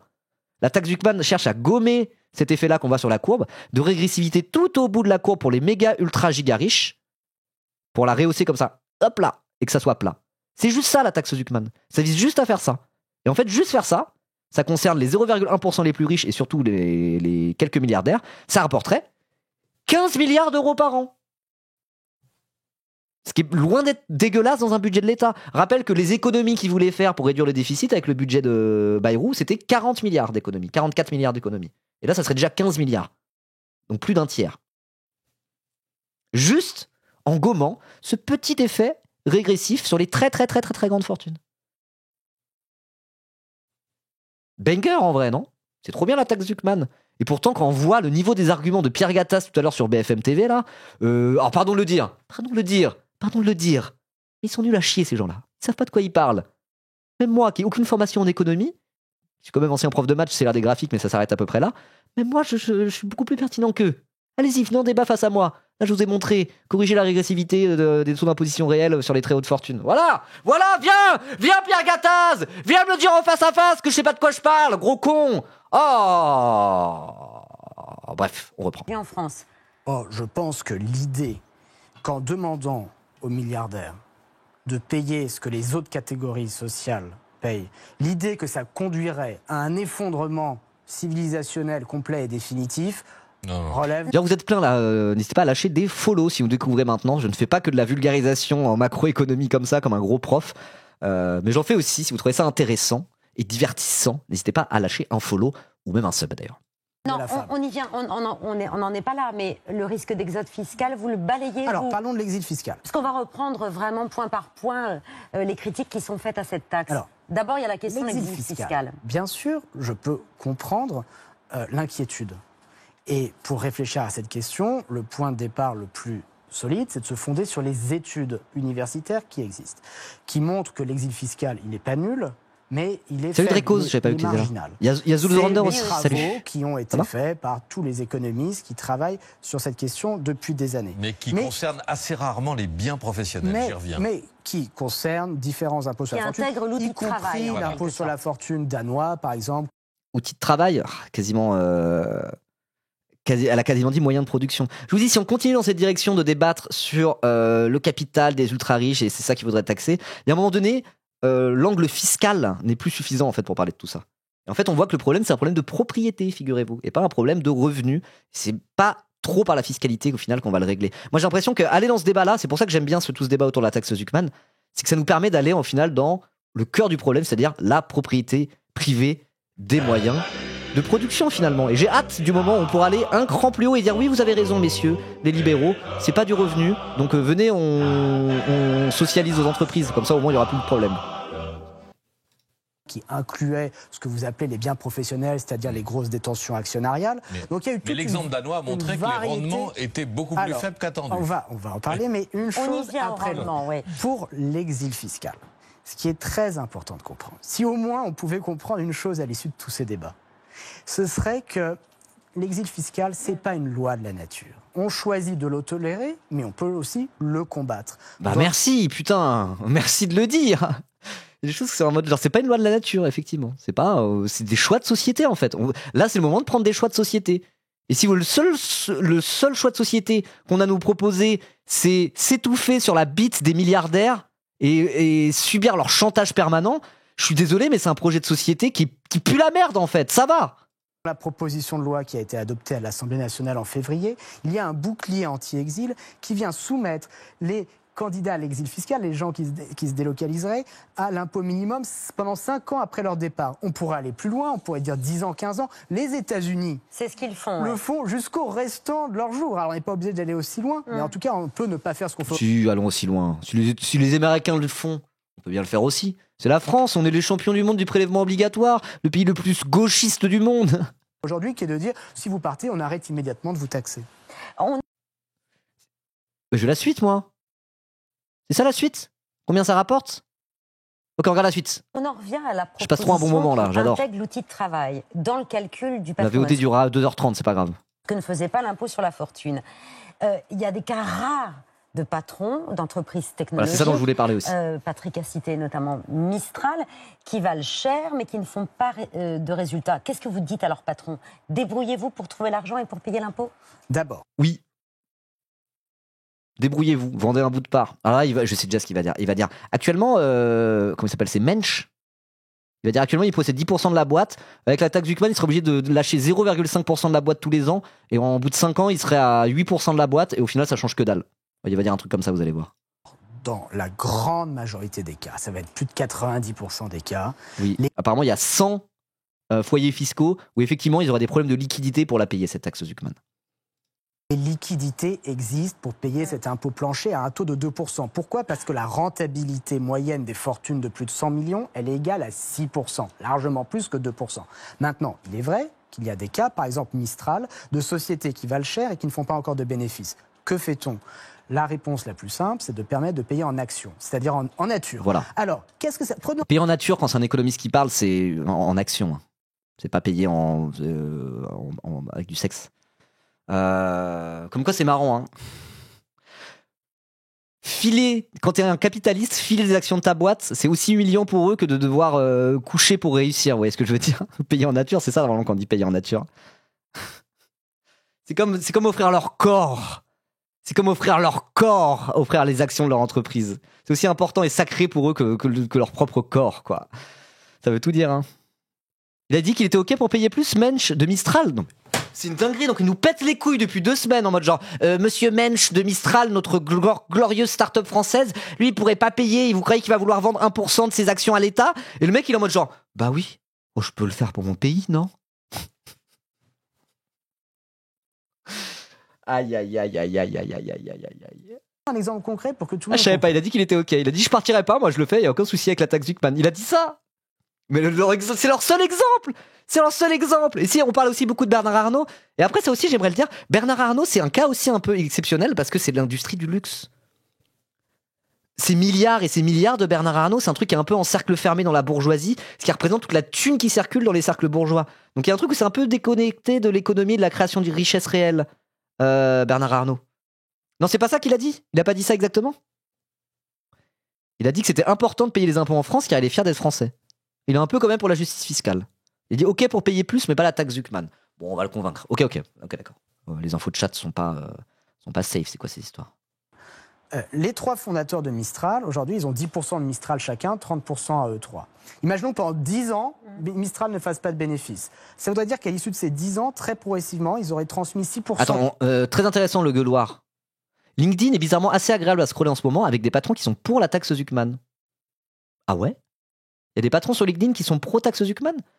Peut-être parce qu'ils sont eux-mêmes pas concernés et qu'ils savent bien à quel point c'est du foutage de gueule. Peut-être que quand t'es patron qui possède, je sais pas, 51% de ta boîte de moyenne taille plus, en fait, t'es très très loin des 100 millions d'euros de capital. Donc ils sont en mode genre, mais moi je vois très bien ceux qui ont 100 millions d'euros de capital. C'est des sans foi ni loi. Non? C'est peut-être ça qu'ils se disent. Ok, intéressant. Mistral ne fasse pas de bénéfices. Ça voudrait dire qu'à l'issue de ces 10 ans, très progressivement, ils auraient transmis 6% du capital à l'État, dont la puissance publique monterait au capital de 0% à 6%, comme la BPI qui est déjà au capital de Mistral, donc c'est pas une révolution. Et... Ok, donc ça serait lâcher 1% de plus à la BPI, qui est une banque d'investissement public. Waouh, ça va tuer Mistral. Hein. Vraiment, on parle de petits trucs comme ça, qui seraient très bénéfiques à l'État et aux Français, in fine. C'est des petits ajustements techniques de rien du tout. C'est tellement compliqué, le monde de la finance, etc. Il y a tellement de montages fiscaux, de trucs, de revente, des actions, de tatati, tatata. C'est vraiment compliqué, quoi. Oui, mais BPI passe de 20 à 25%, c'est pas le même poids dans les votes. Ah, donc ça veut dire que la puissance publique a un peu plus de pouvoir décisionnel sur notre grande fierté et fleuron industriel français? C'est ça le problème? D'avoir un tout petit peu plus l'État, que l'État ait un peu plus de pouvoir décisionnel, que l'État dirigé démocratiquement par des élections et par la démocratie représentative ait un petit peu plus de pouvoir décisionnel dans les conseils d'administration de nos fleurons industriels français, ça c'est un problème. Ça c'est vraiment un problème, ça va mettre le pays à genoux.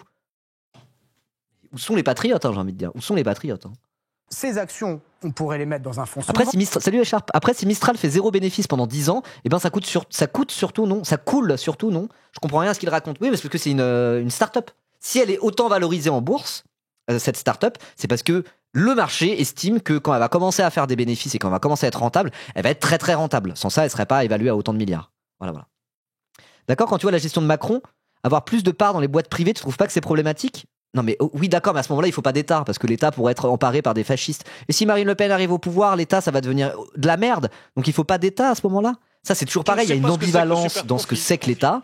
L'État c'est à la fois un outil démocratiquement contrôlé par le peuple et via les élections, ce qui est quand même plus démocratique quoi qu'on en dise qu'une entreprise, mais en même temps l'État ça peut très vite devenir l'outil de domination de la bourgeoisie sur le prolétariat ou même tout simplement le garant, enfin pas le garant mais l'outil d'une dérive autoritaire si tu mets les mauvaises personnes au pouvoir. Donc dire oui mais regardez après si on élit les mauvaises personnes ils vont faire n'importe quoi. Oui, mais à ce moment-là il faut être contre la démocratie. Je vois ce que tu veux dire Zalcher, mais si tu pars de ce principe-là, à ce moment-là il faut être contre la démocratie parce qu'on sait jamais, il pourrait y avoir des Macron ou pire encore à l'avenir. Donc, tu vois ce que je veux dire? C'est pas, pour moi, c'est un argument qui ne marche pas, qui ne fonctionne pas. Merci à Ozora33 pour ton tout premier mois d'abonnement avec 6 mois d'avance. À toi, tu m'as découvert comme genre, ok, je vais prendre 6 mois maintenant, quoi. Incroyable. Merci Sunk pour ton 8e mois. Merci beaucoup. On est anarch, frérot. Alors, si vous êtes anarchiste, ok, mais je sais que Zalcher n'est pas anarchiste. Et je suis désolé, hein, moi, force à tous mes camarades anarchistes, je vous adore. Mais quand on parle de politique budgétaire et là des sujets, je vois pas ce que l'anarchisme a à dire là-dessus. Voilà. Mais après, je dis ça, moi j'aime beaucoup les anarchistes. Il y a plein de sujets où c'est très intéressant de parler avec des anarchistes. Là-dessus, c'est un sujet, ça vous concerne pas trop. Je suis désolé, les anards. Là, on parle c'est technique. On parle d'ajustements fiscaux pour tenter de gommer la régressivité de la fiscalité en France par rapport à des holdings. Les anarchistes, c'est tellement radical comme vision par rapport à la politique économique et à l'État que là, en vérité, c'est hors du cadre de la théorie anarchiste de ce qu'on parle. C'est déjà trop technique, c'est déjà trop ancré dans le capitalisme. Là, le but, c'est de corriger et de mieux réguler ce capitalisme prédateur. Les anarchistes, ils sont sans même passer par l'État, créer le socialisme par la base et par l'auto-organisation. Donc je veux dire, l'anarchisme, c'est très bien, mais là, je trouve que par rapport au débat et au sujet qu'on a là, je veux dire, c'est pas pertinent. Tu vois ce que je veux dire? Mais c'est pertinent dans d'autres débats. Mais il faut dézoomer plus et être moins dans le technique pour là vraiment que les arguments, qu'on puisse avoir un angle anarchiste sur cette discussion. La nature même de la discussion, je trouve qu'on peut même pas avoir d'angle anarchiste dessus. Mais je dis pas ça pour critiquer les anarchistes, hein, évidemment. Merci Leandro Lavega pour ton prime. Il y a un train live en approche, donc je vous propose, oui, c'est un truc de SOSDEM, c'est une conversation de SOSDEM keynésien, mais c'est aussi important de l'avoir. Parce que quand même, on parle répartition des richesses, et on parle répartition richesse dans tous les médias, en ayant ce genre de discussion. Donc moi je trouve que voilà, il n'y a pas besoin d'être le dernier des SOSDEM terminali électoralistes pour commencer à s'emparer de ce genre de sujet, pour justement tenter de parler aussi de lutte des classes à travers ça. Hein. Voilà, moi c'est ma strat en tout cas. Bon allez, on reprend. On était en train de parler de Mistral, donc cette start-up française est évaluée au capital évalué à beaucoup d'argent, beaucoup de milliards d'euros. Ce qui fait que le mec de Mistral, en possédant 10% de la boîte en termes d'actions, il est assujetti à la taxe Zucman, mais il n'a pas la liquidité pour payer tout ça. Donc comment il pourrait faire, Gabriel Zucman? Explique-nous comment il pourrait faire pour payer sa taxe alors qu'il n'a pas la liquidité, il n'a pas l'argent sur son compte. Transmis 6% du capital à l'État, dont la puissance publique monterait au capital de 0% à 6%, comme la BPI qui est déjà au capital de Mistral, donc c'est pas une révolution. Et ces actions, on pourrait les mettre dans un fonds souverain, comme ça tous les Français bénéficieraient du succès de Mistral. Oui, c'est bien ça, c'est bien. C'est un peu comme, c'est nationaliser en toute petite partie une entreprise, quoi. Moi je suis pour. Bon, banger, je dirais même.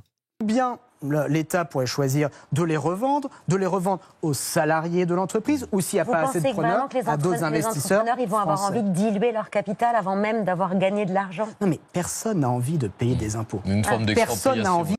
Personne n'a envie de payer des impôts, sauf peut-être parfois certaines personnes qui voient le fait de payer des impôts comme une forme de réussite.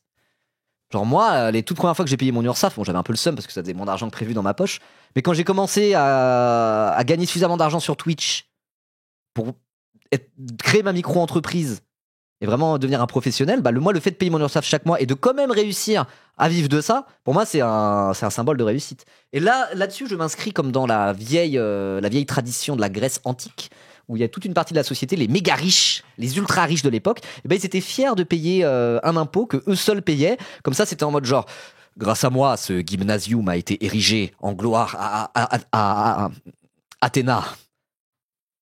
Et c'est le flex dans la Grèce antique, c'était d'être un lycurge, je crois qu'on appelait ça comme ça, et c'était les plus riches qui eux payaient un impôt que seuls eux payaient, c'était presque comme du mécénat, et après ils étaient là en train de flex, en mode genre ouais j'ai payé cet impôt, let's go, c'est parce que je suis très riche, et grâce à moi la cité se porte au mieux. Ouais, c'est un peu une forme de mécénat, mais c'était quand même un impôt. Quand vous allez sur la page Wikipédia d'histoire de la fiscalité, il parle de ça. Voilà. Donc oui, on peut être fier de payer un impôt, parce que ça peut être la marque de je suis riche quoi. Franchement, le flex d'être assujetti à la taxe Zucman, on pourrait imaginer un rappeur faire une punchline là-dessus.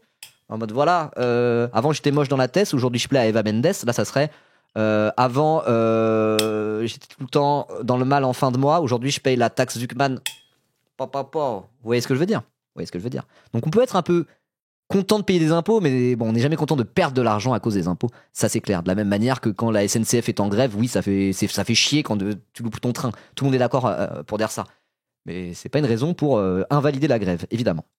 Personne n'a envie de payer des impôts. Une forme Personne n'a envie, mais toutes les catégories sociales payent 50% à peu près, 40, 50, 55 de leurs revenus en impôts. Et donc dire, pour ce qui est des milliardaires, certains très méritants, etc., c'est OK qu'ils ne payent zéro impôt. Il y a quelque chose là qui est une violation tellement brutale du principe fondamental d'égalité devant l'impôt et qui mine le consentement à l'impôt que je ne pense pas qu'on puisse se le permettre. À un moment donné... Il a raison, le consentement à l'impôt, c'est au fondement même du fonctionnement d'un pays, quoi. Si on perd le consentement à l'impôt, ça peut très vite être la révolution. Et peut-être que c'est ce qui va finir par arriver en France, je ne sais pas. Merci pour le train live, en tout cas, incroyable train live, 76 abonnements, vous me mettez très très bien. Merci beaucoup.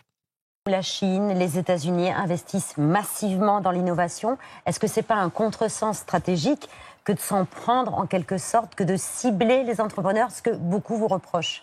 Mais demandez à 1800 familles qui ont plus de 100 millions d'euros de patrimoine de payer un taux minimum d'imposition, ce n'est pas s'en prendre aux entrepreneurs. C'est simplement demander une mise en conformité de nos lois avec nos principes constitutionnels fondamentaux. Il parle bien quand même. Principe constitutionnel fondamental, normalement c'est censé parler à n'importe qui a un tout petit peu de notion de démocratie en lui, quoi. Bah, du coup, pas les milliardaires. Ils s'en battent les couilles. Et quand on voit l'extrême droite, comment ils parlent de tout ça, ils sont vraiment en mode genre, ils vont couler toutes nos entreprises françaises. Comme si une partie importante des entrepreneurs et des chefs d'entreprise en France pouvait être assujettie à la taxe Zuckman. L'écrasante majorité, mais vraiment l'écrasante majorité des entrepreneurs de France, dans les PME, mais même dans des entreprises de taille déjà très très respectables, ils n'ont pas 100 millions d'euros de patrimoine et de capital. Donc vraiment, il faut arrêter avec ces conneries. Le niveau de propagande est très très élevé et Gabriel Zuckman, il est bon pour désamorcer tout ça. Il fait un peu penser à ce que faisait Michael Zemmour au moment de la réforme des retraites. Il arrivait, il expliquait très pédagogue sur tous les plateaux télé. Et en fait, ça finit par prendre. Ça avait marché pour les retraites. À la fin, tous les actifs quasiment étaient opposés à la réforme des retraites.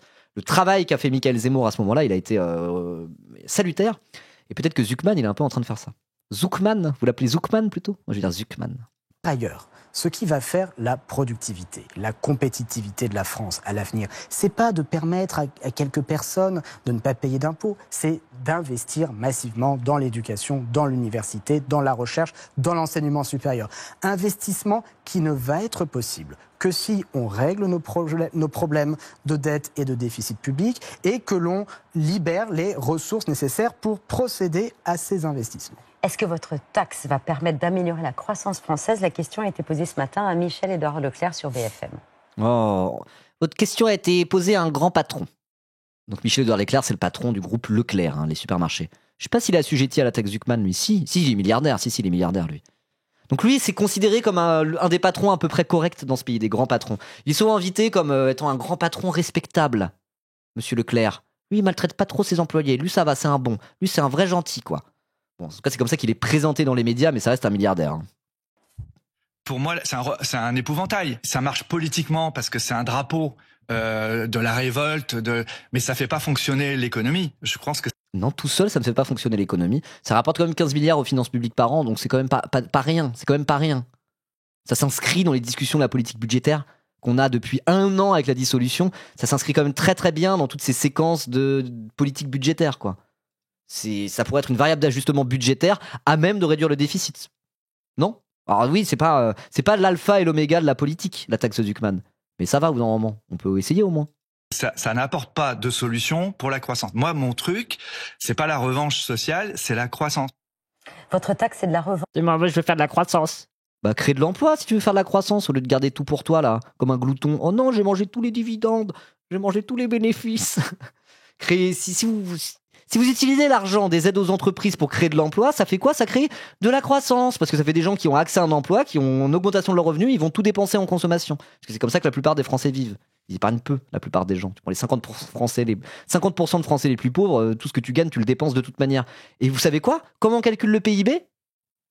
Via la consommation. Donc comment on calcule la croissance ? En comparant le PIB de l'année à l'année suivante. Donc je veux dire, créer de l'emploi, ce qui crée de la consommation, et même augmenter le salaire des pauvres, ça crée de la croissance. Donc si vous voulez vraiment de la croissance, messieurs les patrons, vous avez la balle est dans votre camp. Vous avez qu'à créer de l'emploi et augmenter les salaires, ça fera automatiquement de la croissance. Branche sociale. Alors, entre 1996 et 2024, les 500 plus grandes fortunes... C'est pas 50% des plus pauvres qui vont faire marcher l'économie ? Bah si. Si, l'économie concerne tout le monde, C'est 50% des plus pauvres qui font marcher l'économie. Tu sais quoi ? C'est même 50% des plus pauvres qui font marcher les finances publiques parce qu'ils payent de la TVA. Et la TVA rapporte plus à l'État, enfin plus aux finances publiques, que l'impôt sur le revenu et l'impôt sur les sociétés réunis, les 50%, la TVA. Et quand tu regardes qui paye la TVA, c'est tout le monde. Donc non, c'est faux. T'enlèves les 50% de Français les plus pauvres, il n'y a plus rien. Il n'y a plus de cotisation sociale, il n'y a plus de TVA, il n'y a plus rien. C'est pas en mode les riches ils font tout et puis les pauvres on est des parasites, c'est le contraire, c'est littéralement le contraire. Tu sais ce qu'ils font les 50% français les plus pauvres ? Ils travaillent dans des entreprises qui créent de la richesse et cette richesse est captée par les chefs d'entreprise et par les actionnaires. Donc bien sûr que si, il n'y a plus de production. T'enlèves les 50% de Français les plus pauvres, le pays meurt du jour au lendemain. Il n'y a plus de bouffe, il n'y a plus de camions qui conduisent pour amener des choses à droite à gauche, etc. Tout s'effondre. Voilà. Ouais bien sûr, bah oui. Ou alors on s'est mal trompé. On s'est peut-être mal trompé. Attends. Regardez tes messages précédents. Peut-être que j'ai mal compris ce que tu voulais me dire. c'est pas tellement la DA du Z-Event. La DA du Z-Event? Quelle DA du Z-Event? Moi, on m'a rien dit pour le Z-Event. Hein. Je suis le bienvenu au Z-Event. Hein. Je faisais Z-Event à Montpellier, je pensais pas que ça allait être aussi politisé le Z-Event. Apolitique et apartisan, non. C'est pas tellement la DA du Z-Event. Moi, je suis bienvenu au Z-Event. C'est ça le truc en fait. Je connais des gens qui sont au Z-Event. Je suis le bienvenu au Z-Event. Et ma parole est la bienvenue au Z-Event. Tu sais par contre quelle parole n'est pas la bienvenue sur mon stream? La tienne, allez, ça dégage. Tu es banni. Tu es bannisséant. Challenge ont vu leur patrimoine augmenter de 10% par an. Juste regardez, hein, regardez le niveau politique et économique de nos adversaires. C'est pas les 50% les plus pauvres qui font tourner l'économie. Mais littéralement si. Littéralement si. Vraiment, hein. Allez, va manger une mangue, c'est un très bon fruit. J'ai mangé une mangue. Après une balade à cheval en Colombie de 1h30. Je ne pensais pas qu'un fruit pouvait être aussi bon. Avec cette taxe... Le tribunal des bannis, d'ailleurs, le tribunal des bannis a été fait et le tribunal des bannis est disponible sur la chaîne secondaire, bien sûr, que je vous invite à aller suivre en masse. Le replay de la taxe Zuckman, là, ça va être compliqué, hein, justement, sur la chaîne de VOD. Peut-être qu'on va pas le mettre parce que ça part dans tous les sens, je suis désolé. J'arrive pas à faire le capsuleur, hein, c'est pas possible. Oui, c'est une rêve cette histoire de manque, c'est Louis Sarkozy qui a dit ça. Allez, on reprend, pardon. 10% par an en moyenne. Avec cette taxe, les 500 plus grandes fortunes de France, d'après le magazine Challenge, ont vu leur patrimoine augmenter de 10% par an en moyenne. Avec cette taxe, ces patrimoines, ils auraient augmenté que de 8% par an en moyenne, encore nettement plus fortement que le patrimoine moyen. Je veux que tout le monde comprenne, parce que ces mots de revanche sociale, etc., sont tellement déconnectés de la réalité de ce qui est proposé. Si vous avez 1 milliard d'euros de fortune aujourd'hui, vous pouvez espérer... 1 milliard, c'est 1000 millions d'euros, rappel. Et c'est la moyenne, à la fin de l'année, avoir 1 milliard 100 millions. Avec le dispositif que je propose, l'État collecterait 2%, soit 22 millions. Donc, au lieu d'avoir 1 milliard 100 millions, vous auriez 1 milliard et 78 millions. Votre fortune, au lieu de croître de 10%, elle croîtrait de 7,8%. Avec le rendement que vous promettrez, parce qu'une Bah ça va du coup, non? Ils se plaignent un peu pour rien. Encore une fois, la taxe Zuckman, ça fait que l'enrichissement en termes de patrimoine et de capital des ultra-riches en France serait moins rapide. Ils s'enrichisseraient moins vite. La capitalisation boursière de leur entreprise serait un peu freinée. C'est tout. C'est tout. Et c'est inacceptable et ça tuerait l'économie, soi-disant. Oh, pitié. Hein. Là, franchement, les contre-arguments de Zuckman, je vois pas ce qu'on peut dire par rapport à ça. Hein. Le truc de bah, c'est pas grave, tu vends 1% de tes actions à l'État pour faire un fonds souverain, et puis ça va bien se passer. Bon bah voilà, problème réglé, on le fait.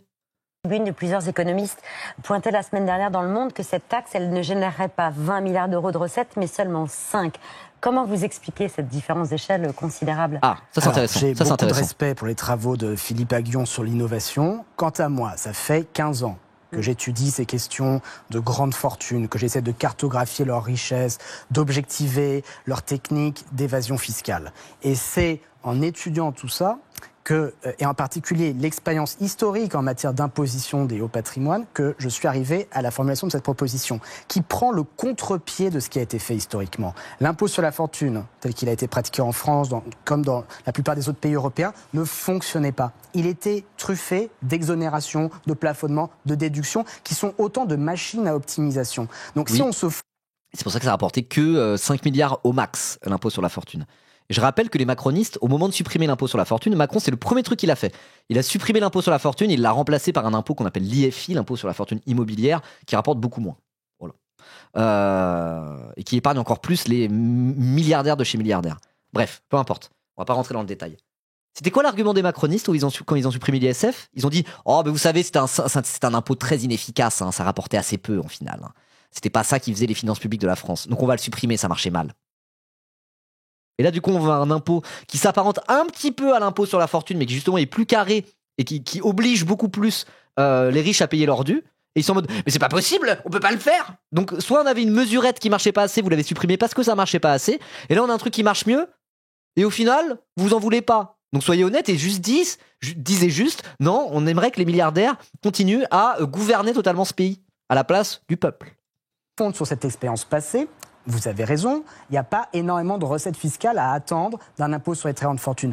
Mais ce que je propose, c'est de faire l'inverse. L'ISF commençait à 1 million, là on commencerait à 100 millions. Et en échange, il n'y aurait aucune exonération ou déduction, quelle qu'elle soit. Si vous avez plus de 100 millions, très peu de gens concernés, eh bien vous devrez payer 2% minimum. Il n'y aura pas de possibilité d'échapper à l'impôt. D'où un rendement espéré tout à fait significatif. Et ça pourrait marcher dans un seul pays au monde. Je rappelle, je dis ça parce que la France a porté l'idée qu'il puisse y avoir une taxe Zuckman, mais au niveau mondial. Et là, ce que vous proposez, évidemment, c'est pour le seul pays de France. Et je crois qu'il n'y a aucun autre exemple à l'étranger aujourd'hui. Vous savez, tous ces... La question est un peu énervante quand il dit ça. Mais en vrai, la question n'est pas mauvaise, parce que ça soulève un truc qui est central quand on parle un peu d'économie. Et quand on parle de justement réguler le capitalisme, ou voire même abolir le capitalisme, il y a cette idée de « Ah ouais, si tu fais une révolution communiste et que tu es le seul pays à le faire, ça marchera pas ?» Ce qui est un peu vrai. Si c'est un pays communiste isolé dans un océan de pays capitalistes, bah, le communisme, ça marche assez mal en fait. C'est pour ça qu'il y a aussi cette idée d'internationalisme dans le marxisme. C'est un peu le monde ou rien, vous voyez, quand on lit Marx. C'est vraiment ça. Et Trotsky, par exemple, il était justement pour continuer la révolution russe, la révolution bolchevique à l'échelle de l'Europe, etc. Sinon, ça donne des trucs comme Cuba, le communisme juste dans une petite île, sous embargo de tout le reste du monde capitalisme. C'est pas optimal, quoi. C'est clairement pas optimal. Donc cette question de oui, mais d'accord, mais si on est les seuls à faire la taxe Zuckman et que tous les autres pays le font pas, est-ce qu'on va pas perdre en compétitivité ? Est-ce que c'est très louable et c'est très bien ce que vous proposez, mais vu le monde dans lequel on vit, qui est très interconnecté et où on est inscrit dans une mondialisation économique de fou, est-ce que ça fonctionnerait ? Est-ce qu'il y aurait pas des effets, des contre-effets à ça qui viennent du fait qu'on est le seul pays à le faire ?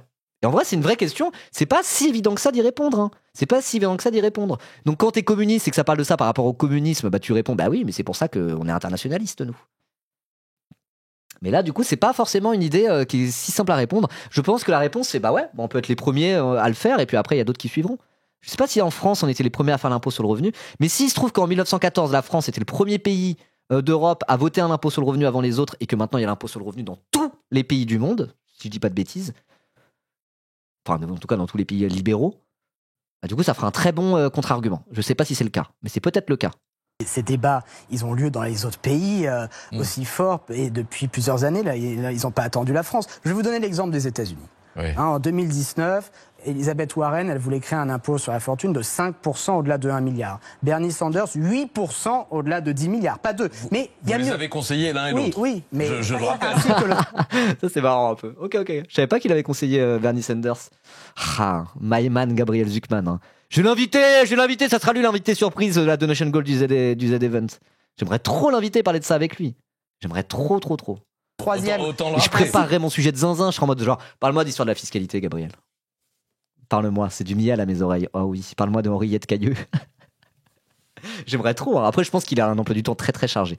Mais il a rarement été invité par des influenceurs et des médias indépendants, etc. Le truc, c'est qu'il est tellement dans les médias dominants en ce moment que peut-être qu'il a autre chose à branler. Je sais pas. Mais dans l'idée, j'aimerais trop.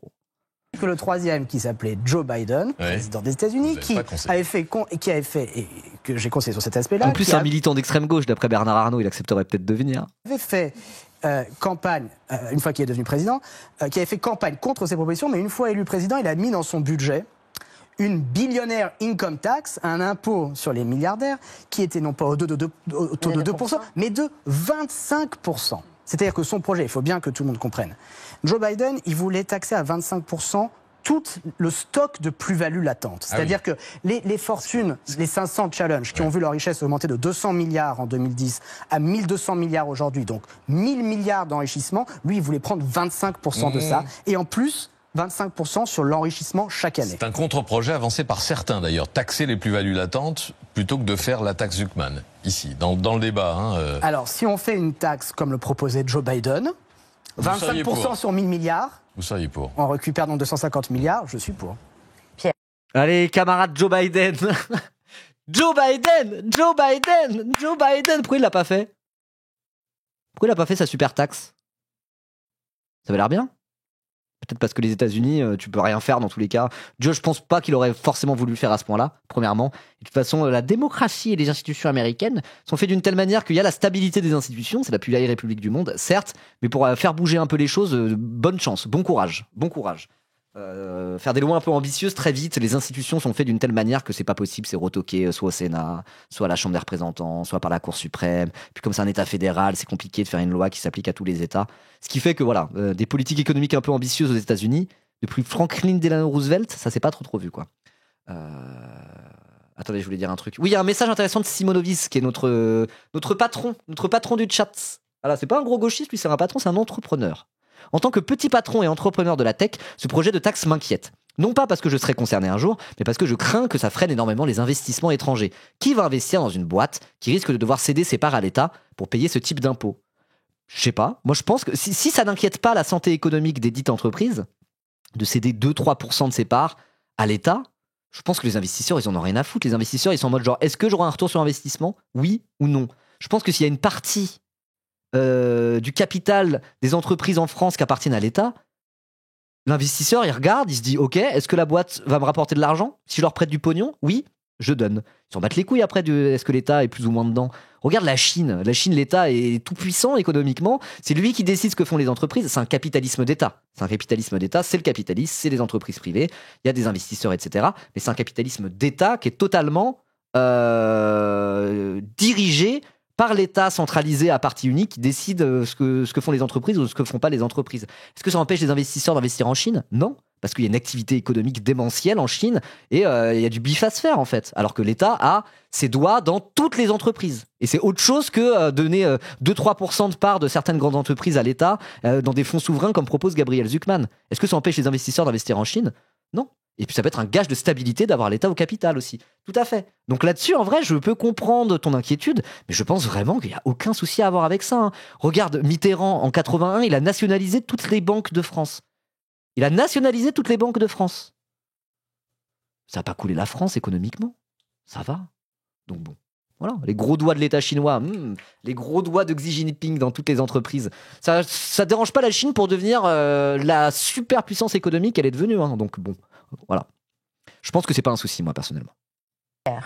Vendredi soir, vous le savez, l'agence de notation Fitch a annoncé la note souveraine de la France à A+. Fitch a estimé, je les cite, que l'instabilité affaiblit la capacité du système politique à mettre en œuvre une consolidation budgétaire d'ampleur. Elle juge improbable de ramener le déficit public sous 3% du PIB en 2023. C'est une mauvaise nouvelle ou en fait elle avait déjà été intégrée par les marchés et il n'y a pas eu de secousse? Oui, elle avait sans doute déjà été intégrée. De toute façon, ces problèmes de dette publique, ils sont réels, nos problèmes de déficit, de dette, mais il ne faut pas non plus les exagérer, pour deux raisons. Première raison, il y a énormément de richesses privées en France. La dette publique, c'est à peu près 1 année de revenu national, mais la richesse privée, c'est à peu près 7 années de revenu national. Donc... Ok, donc le revenu national, c'est le PIB, en gros, c'est la même chose, c'est la richesse produite en 1 an. Donc ça veut dire que la dette française en cumulé, c'est à peu près 1 année de PIB. Voilà.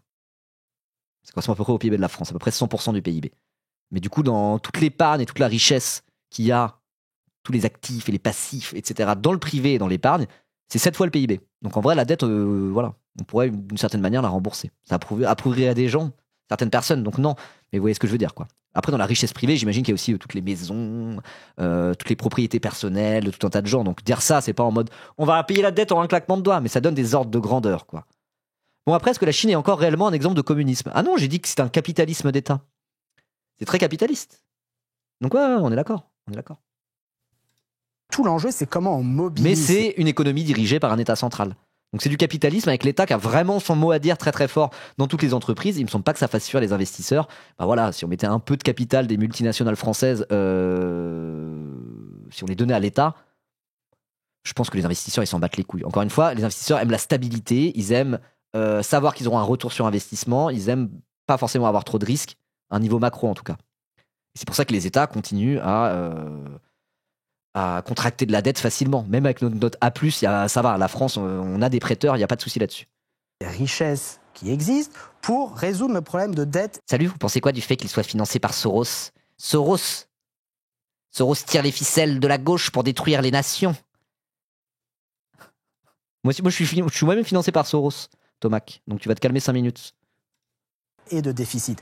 Et deuxièmement, on est aussi dans une La juiverie mondiale organisée détruit les nations en tirant les ficelles de l'économie mondialiste.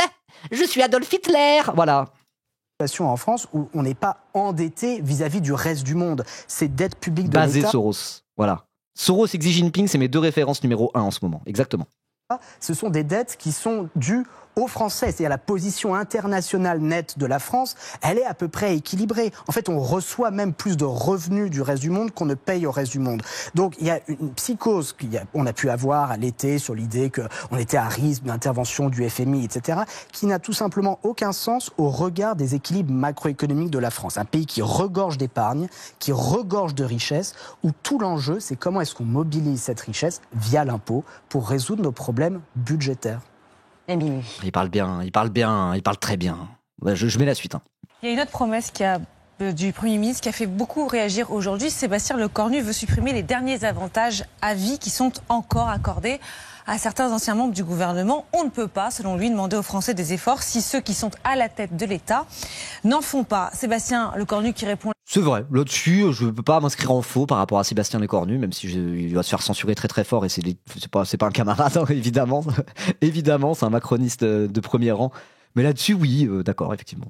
Là, quand même, à une petite musique qui monte en ce moment, la défiance des Français envers les politiques et ce sentiment que les politiques demandent des efforts aux Français alors qu'ils ne touchent pas à leurs privilèges. Alors ça ne va pas forcément vous surprendre qu'à la question posée aux téléspectateurs, faut-il mettre fin à ces privilèges? Eh bien, il y a un oui. On peut scroller, il n'y a que des oui, des évidemment. Ok, donc moi je suis d'accord, il faut mettre fin à ces privilèges de l'État, enfin des ministres et compagnie. Mais du coup, on met aussi fin aux privilèges des multimilliardaires à ce moment-là, non? Pourquoi que l'État? Sachant que ça rapporterait que dalle à l'État de baisser un peu les salaires des ministres. En vérité, quand tu regardes ce que c'est que le budget de l'État, ça serait que dalle, ça serait des miettes, mais vraiment des miettes. Donc je vois pas ce que cette question vient faire ici. Il y a littéralement aucun rapport avec la taxe Zucman et la politique budgétaire là-dedans. Là, on parle de symbolique, la déconnexion des élus. Est-ce que c'est normal que nos élus et nos gouvernants gagnent autant d'argent par rapport aux Français moyens? C'est un autre sujet là, un autre sujet qui a pas grand-chose à voir en réalité, mais qui est aussi intéressant, cela dit. Pourquoi cette question est posée? C'est assez évident, elle aurait dû être même mise sur la table bien avant ça. Parce que premier argument, c'est de la démagogie, on est d'accord. Ce qu'il nous dit, c'est que, oui, il faut montrer l'exemple. Et puis parce que, deuxième argument, ces privilèges sont d'une autre époque. La classe politique doit, elle aussi, faire ses efforts. Exactement donc ce que dit Sébastien Lecornu. Alors de quoi on parle? Parce que beaucoup nous ont aussi posé la question, c'est quoi ces privilèges? Alors on parle surtout des privilèges des anciens premiers ministres qui en ont. Ils peuvent obtenir une voiture avec chauffeur s'ils la demandent. Ils ont aussi droit à un secrétaire particulier. Mais ça, c'est seulement pendant 10 ans et jusqu'à l'âge de 67 ans. Donc... Bon, on s'en fout de ça, c'est plus le sujet vraiment de la taxe Zucman. Est-ce qu'on s'arrêterait pas là? Ça fait 3h51 que je suis en live. Vous savez quoi, on va s'arrêter là. On va s'arrêter là. En tout cas, on va s'arrêter là pour la capsule. Abonnez-vous à la chaîne YouTube, évidemment. J'espère que c'était intéressant. Un gros morceau de fiscalité, mais c'est un sujet important et c'est un de mes sujets de prédilection. Pensez à aller vous abonner à la chaîne principale aussi, parce que je risque de sortir un gros essai vidéo sur la fiscalité bientôt. J'adore ça. Et vive Gabriel Zucman et la taxe Zucman. Let's go, on y va. Mais bon, c'est aussi la question de la propriété des moyens de production qui se cache derrière, parce qu'on voit que ces fortunes hallucinante de la part de nos milliardaires, c'est de la propriété, c'est du capital, c'est pas des revenus. Et derrière cette question de la fiscalité des ultra-riches se cache en réalité une question beaucoup plus centrale et beaucoup plus importante, celle de la détention des moyens de production par une classe capitaliste aux abois. Voilà, abonnez-vous.